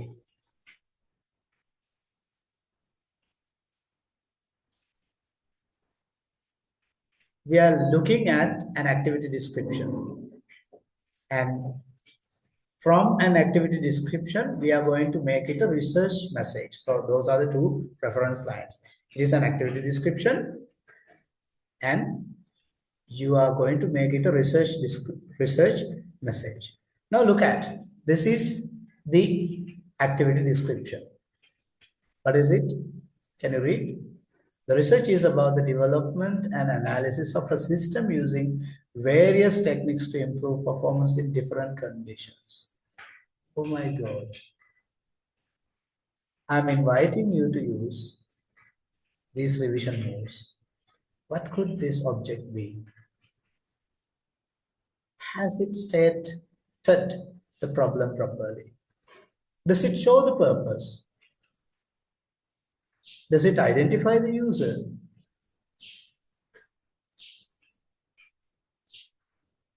Has it got vague and simply not so meaning-making words?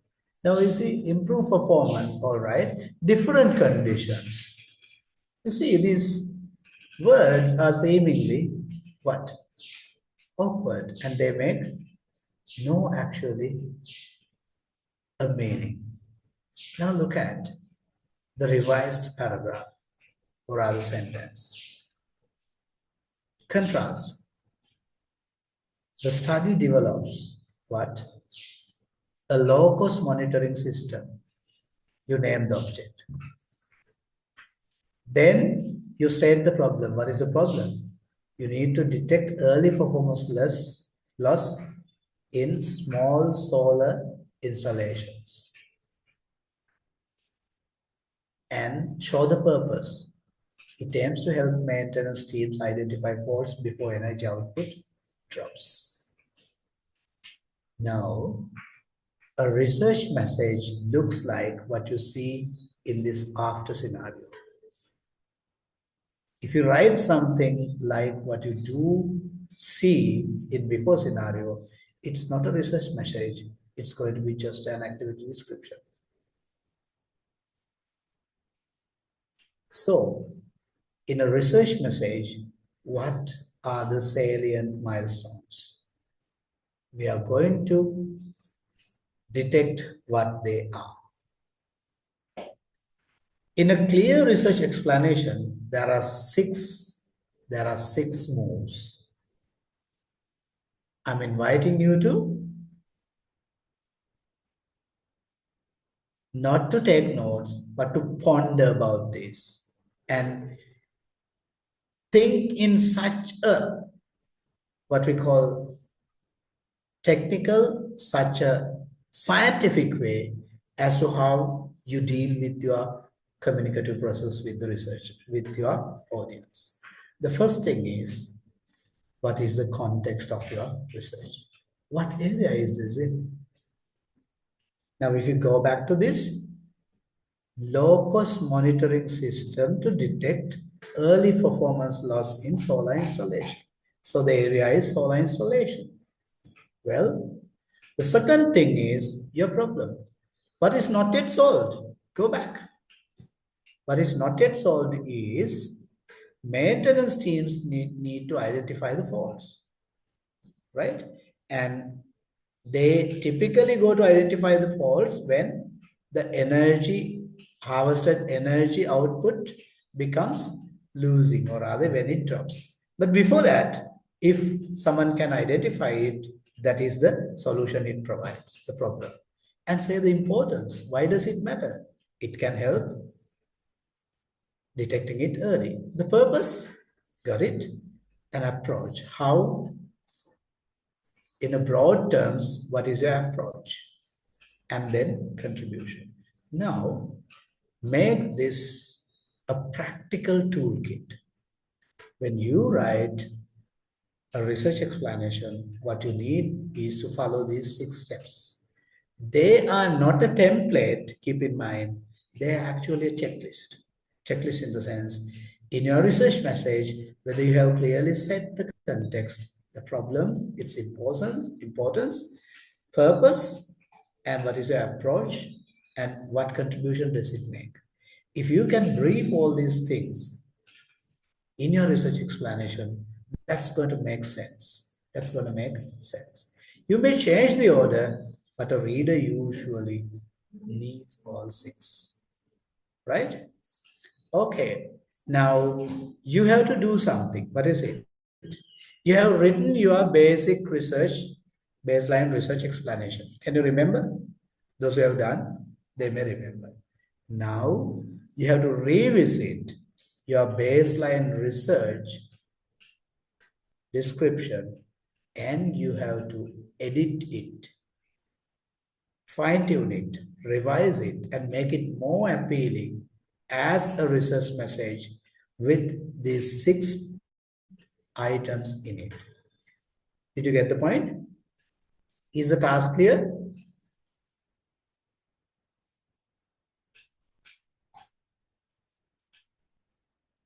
Hello, my dear friends. Let me know whether the task is clear. In the Moodle activity, you have done your baseline research description, right? If you haven't done it there, you must have at least written it somewhere else or typed it out. If you could not post it, revisit it and try to refine your own basic research baseline, making it a research message. You know what are the 6 steps that you have to follow. Revealing context, stating problem, importance, purpose, approach, and contribution. I'm sure you got the message. You got the idea. Is it clear? Now, I'll call it a break, but it's not a break. It's a working break. In this working break of 10 minutes, what you'll be doing is you'll be revisiting your Moodle and you capture your research baseline and you are going to convert, improve that into what? A more informed research message. And I'll keep not this slide, but this slide viewable so that you know what is a checklist. Or else you can take a screenshot of this so that you can harness, or rather you can fine tune your own research baseline based on these 6 criterions discussed. Is it clear?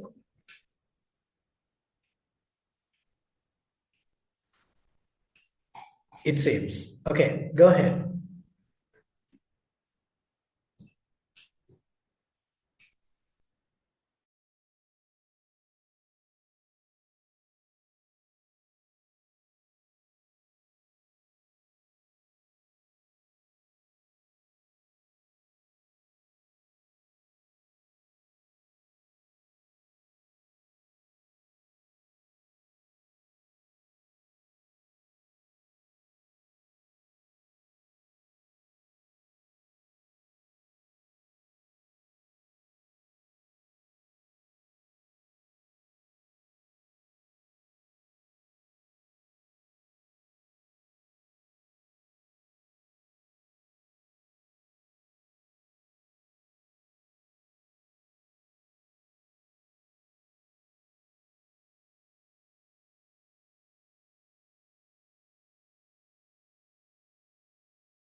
I'm back, my dear friends. How about you?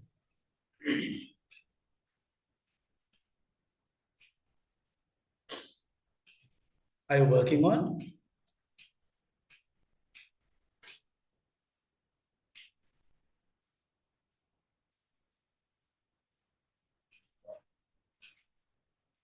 Well,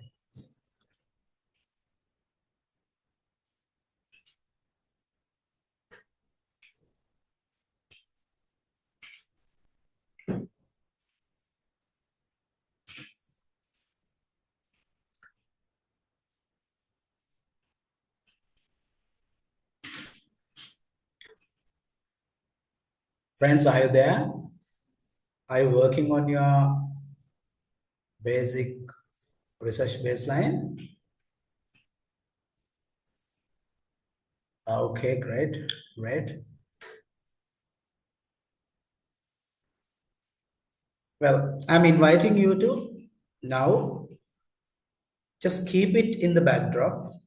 තියාගන්න පස්සකින් ඔතරම තියාගන්න while I go on this little description, right? I'll be explaining a little thing and you can keep doing the same thing while listening to this and partaking in this discussion, right? All right. So, you know that when you write your research baseline, it actually is meant to not to your supervisor. It's not meant to a research paper. It's not meant to a journal. It's not meant for a grant, someone who provides you grants. It's not meant to common public. But you know that your research baseline is written for your fellow researchers to know. But these fellow researchers are from different backgrounds. One may be coming from engineering, the other may be from IT, the other may be from management, decision sciences, mathematics, architecture. They are coming from diverse backgrounds. So, there are certain things that you have to retain. What are the things that you retain? Core facts, the methodology, and accuracy of those expression, particularly on methodology, must retain. But definitions might need changing because you are not writing to a person of your own field. So that certain technical terms may need elaboration, explanation, or rather providing definitions. And there can be certain details that you can remove. What are they? For certain details that you are trying to set in your baseline research may be the perfect story that you are known to yourself. But the audience does not need to know them all, so that you can remove certain data, certain information. And maybe you have to expand your write-up to make it appealing to the new audience, because you have to tell them why this problem matters, right? And what is move earlier? You have to tell the purpose, value, and central message. And the best thing that you should do is translating, particularly dense phrasing into clear technical prose. Now, translation is not from Sinhala to English, English to Sinhala or anything, but it is disciplinary translation.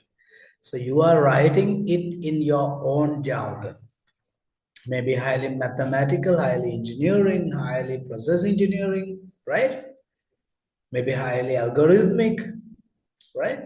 So these dense phrasing of technology needs to be made to clearer technical what? Explanations. So those are the things that you have to do in adapting your write-up to fit into a new audience. So with that, we are moving to a brand new activity. I'm giving you time. Now stop what you were doing. You can take time after the session, maybe for 2 days, to think of doing that. We are moving to the second 2-minute research exchange. This is given actually 25 minutes, but I'm not going to give you that much, right? This is a bit of an oral practice, right? So you have your own research idea in your mind, don't you? You do. You are expected to tell your research in 2 minutes to a different audience. Now, what is the audience this time? Now you will see in your smaller groups. So I'm going to put you into pairs in the sense 2 of you, right? So you change your research idea to fit into the knowledge and idea of the other person on the group. So for example, you might meet one from textile and the other from chemical and process engineering. So the chemical and process engineering person's research idea should be put into an explainable description verbally to the other person. So you'll be doing it using your mics to each other. You need a bit of a planning, and speaker's task is explaining your research idea in 2 minutes. And the listener has a task. What's it? Give 1 minute feedback using the prompts. Prompts are given in the deed sheets and the worksheets. And speaker actually restate the central message in 1 sentence. Now he gets the feedback, and with the feedback you alter restatement. You revise it, right? And the rotate roles, you give it to the other person, and other person also receives feedback, and based on the feedback you are going to change your research idea and goes. A postgraduate research from another STEM field, that is your peer, right? This is not a very big task, but you know what is your research idea in your mind, right? In 2 minutes, you have to explain it to a friend, and then he will be giving you their feedback, right?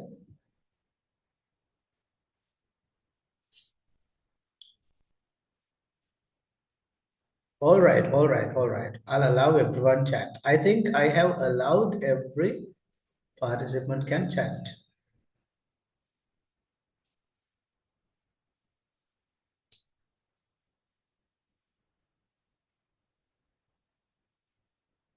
Yeah, how can I set this?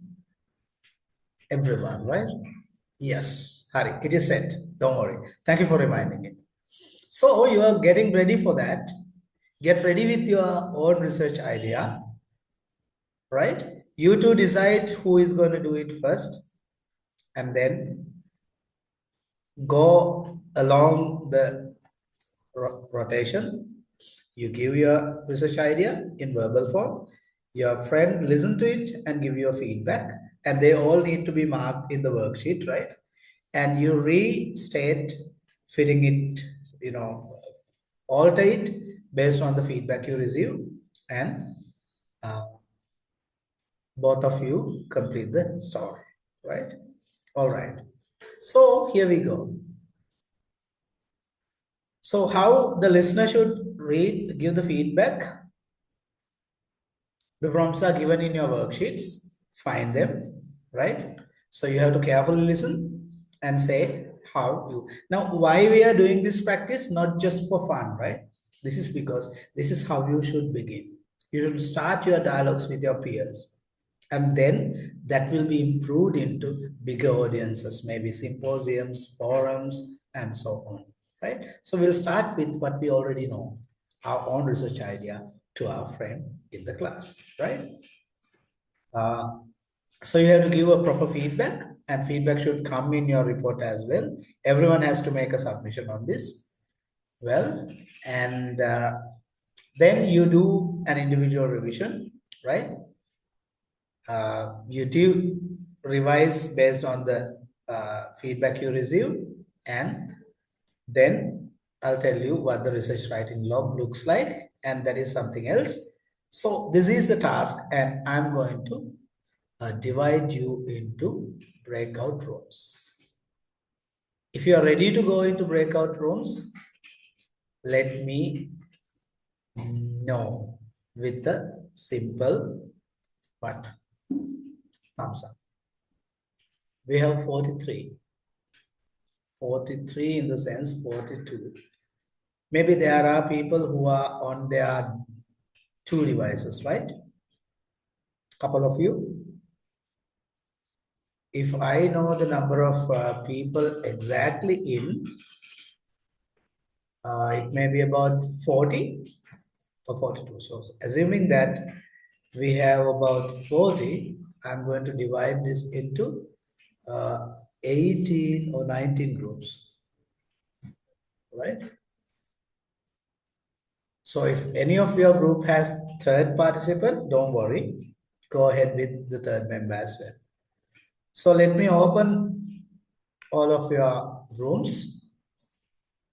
Excuse me, we have to fill our feedback in worksheet 4, no? Yes. Okay, thank you. Now if I'm dividing this into, yes, I divide it into 21.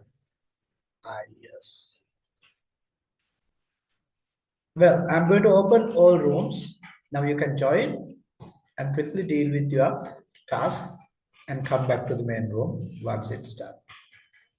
Here we go.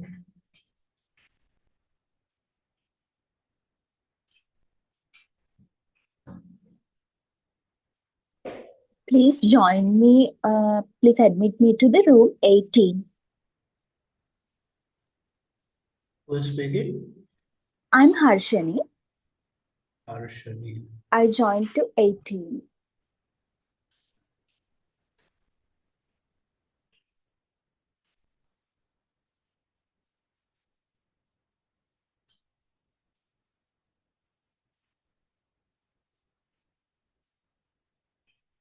Arshani, PhD chemical process, right? Yes.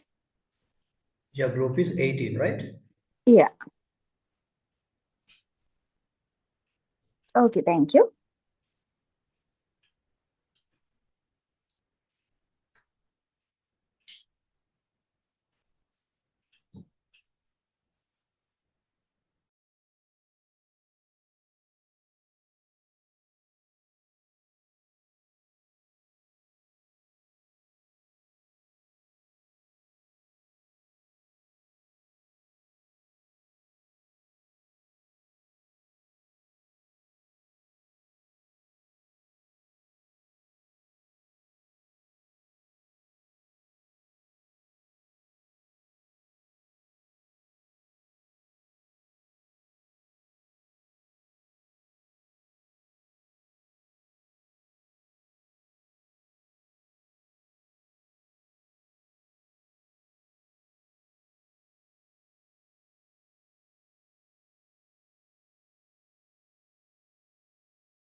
Hi, Nadira.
Hello, friends. I'm here back.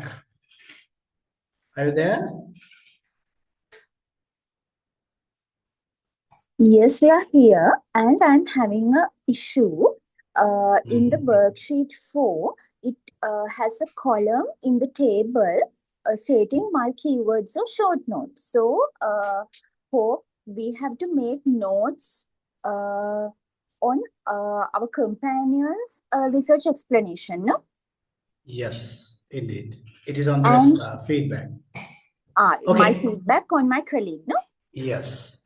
Now, And one in thing. the Yeah, don't worry. Now, I know that you didn't have enough time to get the iteration done. But what we have done in the first day is actually a rehearsal of what we are going to do in future. So time management is a must. We need to stick to the time management aspect, and as well as hereinafter, I typically post breakout room activities, data sheets, and of course worksheets all in advance to your Moodle page. So I'm inviting you all to have a visit of them, have a glimpse of them, and come back. Everything that we did today actually accumulates to sort of a rehearsal, what we are going to do in our classroom. Now, I'm sure in this last exercise, you got a very self-sensitive situation where you try your best to convince what is your research idea to your friend. Isn't that a challenge? How did you all feel? Was it a challenge or was it easy? It was a challenge. Yes. Why? Can somebody answer? it's challenging to stick to that timeline and explain whole explanation to the colleague.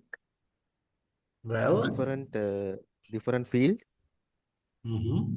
Because of Understand. the domains are different, and you don't know exactly how the other person might understand what you say. So the choice of words is going to be challenging.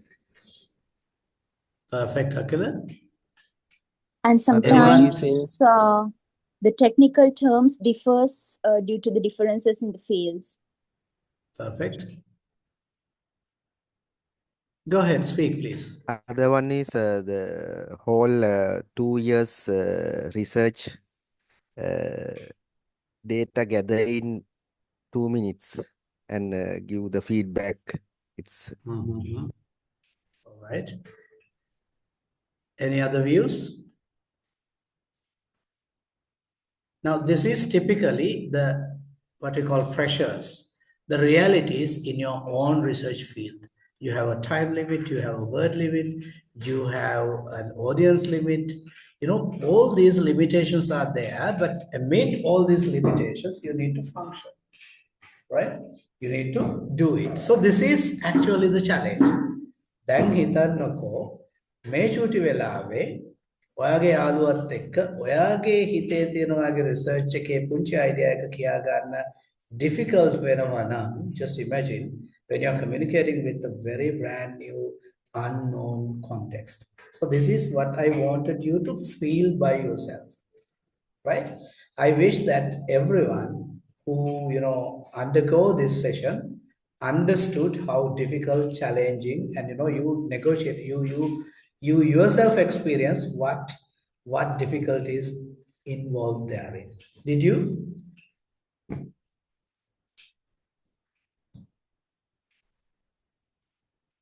Yes. So all this actually creates the base for us to set up the next ladders, which I'm going to set up each step from next week onwards. So my dear friends, let's quickly move on to our exit ticket today, right? Now, I want you all to start the research writing log, which started with the wiki. It is an individual wiki. What you write there cannot be seen by anyone else in the group, but it could only be read by me and you.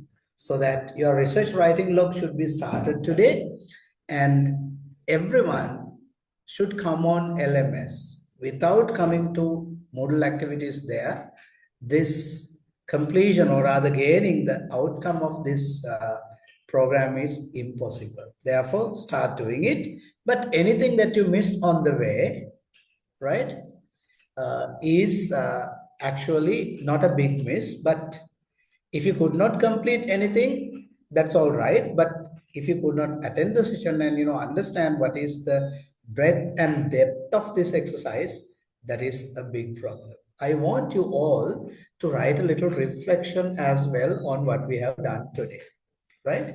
So just use the spaces provided in the Moodle, and don't take the worksheets and all that is created today as very serious concerns. They are just a review, or rather a preview of what you will expect in the classroom, right? If you do not understand something in it, it's all right, but take time and read and understand what was expected in each activity, right? So that is what I have got to share with you today. Before you move to the last part of the session today, I want you to write a feedback on these aspects. How your first revised message will be read. Okay, well, there is one thing. Your reflection should actually reflect what you thought, how you understood it, and how now you feel as something new, right? So reflection typically comes in three episodes: how you felt initially, and how your thinking changes over time, and how will you do it in future. So that is simply the reflection. Your reflections are very, very significant because that tells a lesson to you by yourself. And the same tells a lesson to me, because I realize and I come to know how each of you individual digested the things that we have done today. Well, after today, we actually expect you to do two things. Submit your revised message, complete writing log, read session 2 preparation. I'll be starting posting them. Upload one recent model paper. Model paper in the sense you have to find an interesting, simple, short research paper from your field. Maybe something interested that you read, right? And join Thursday online. Those are the things I want you to do in the next session. Reading as a scientific writer is our focus next week. But, the things that we have learned here will more or less become part and parcel of our journey there, right? All right, Sadhaniyas, whatever you have done today is simply a rehearsal, right? So the time constraints, the understanding of tasks, the worksheet completion, all those things may have defects. It's all right. It's all right, right? That is to show you how we are going to function in this module, right? That's all I want to tell you. Have you guys got anything to tell me in response? Online participation ground rules are here, which no need explanation further. All the things that you reveal about your research, your data that we share in the classroom, I expect that no one is going to copy someone else's thing and do something illegal or rather unethical. I'm not going to do that. And I expect all of you do not do that. And your exit ticket is this. One idea I learned today. One feature of my research explanation I need to improve. One question I still have. There are 2, 3 things. So send your responses taking the next couple of minutes. And in the meantime, if you feel like you have something to tell as the last minute revelation after undergoing 3 hours of horrible talk with me, I know I'm not a pleasant one to be seen for 3 hours. I know it really well, but you have tolerated me. Thank you very much for that. Please deal with your exit ticket and tell me any word that might Ubudu, thank you for your exit ticket. Anything else any of you guys want to tell as a compliment, maybe as a comment, maybe as a suggestion?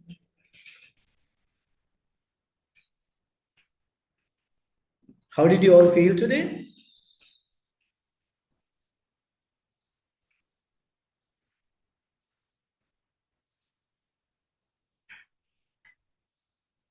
Can I hear from some of you? Your actual feeling? Maybe when you say it, it communicates in the same way.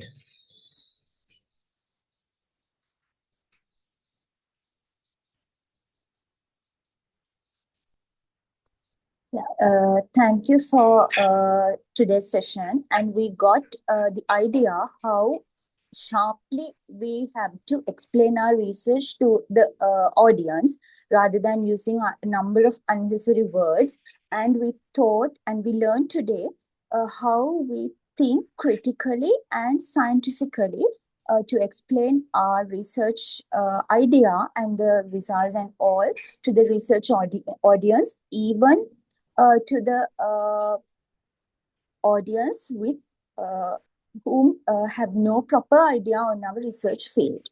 Thank you for the explanation. Thank you, Harshini, for your kind words.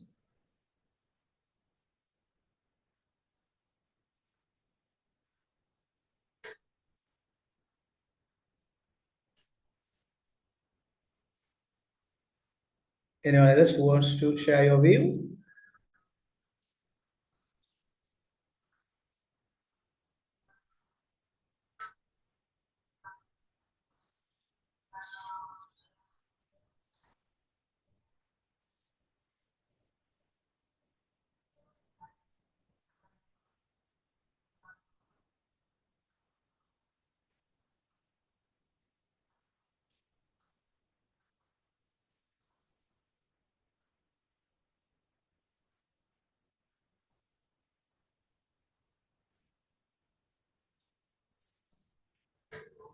Thank you for your compliments, everyone who encouraged me with your genuine thinking. Well, with that, my dear friends, we can come to the end of today's discussion. I did not actually set a lot. I just wanted you to know how your audience becomes a very critical reason or other condition or other factor while you are developing your research communication act. So that's what I wanted you all to know. And I tried my best to make it engaging as well as, appealing to you all. And I know nothing about what you do as research because it's not my field. I'm coming from a humanities field, but luckily have a bit of a touch on STEM. Well, I think that I did something good to improve and, to make you feel comfortable with me to continue on the forthcoming 30 sessions. Thank you very much. Anything else? Keep posting your exit ticket on the chat.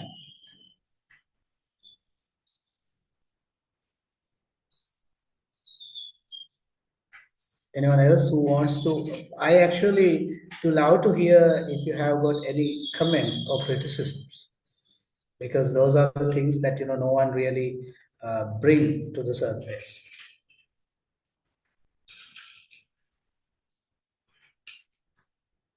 Tilanka from ENTC, yes.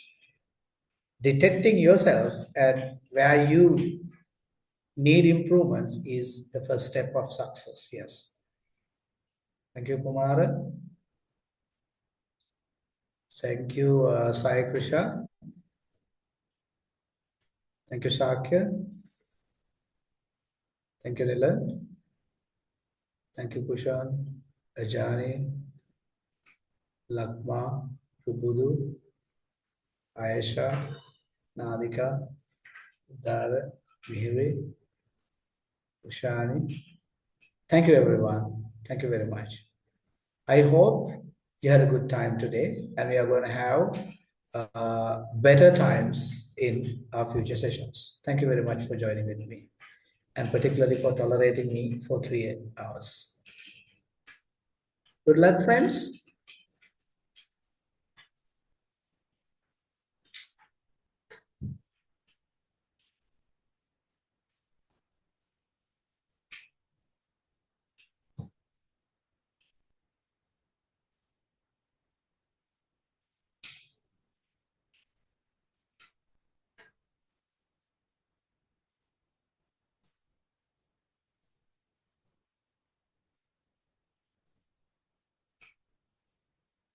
See you all with the same spirit on this Thursday.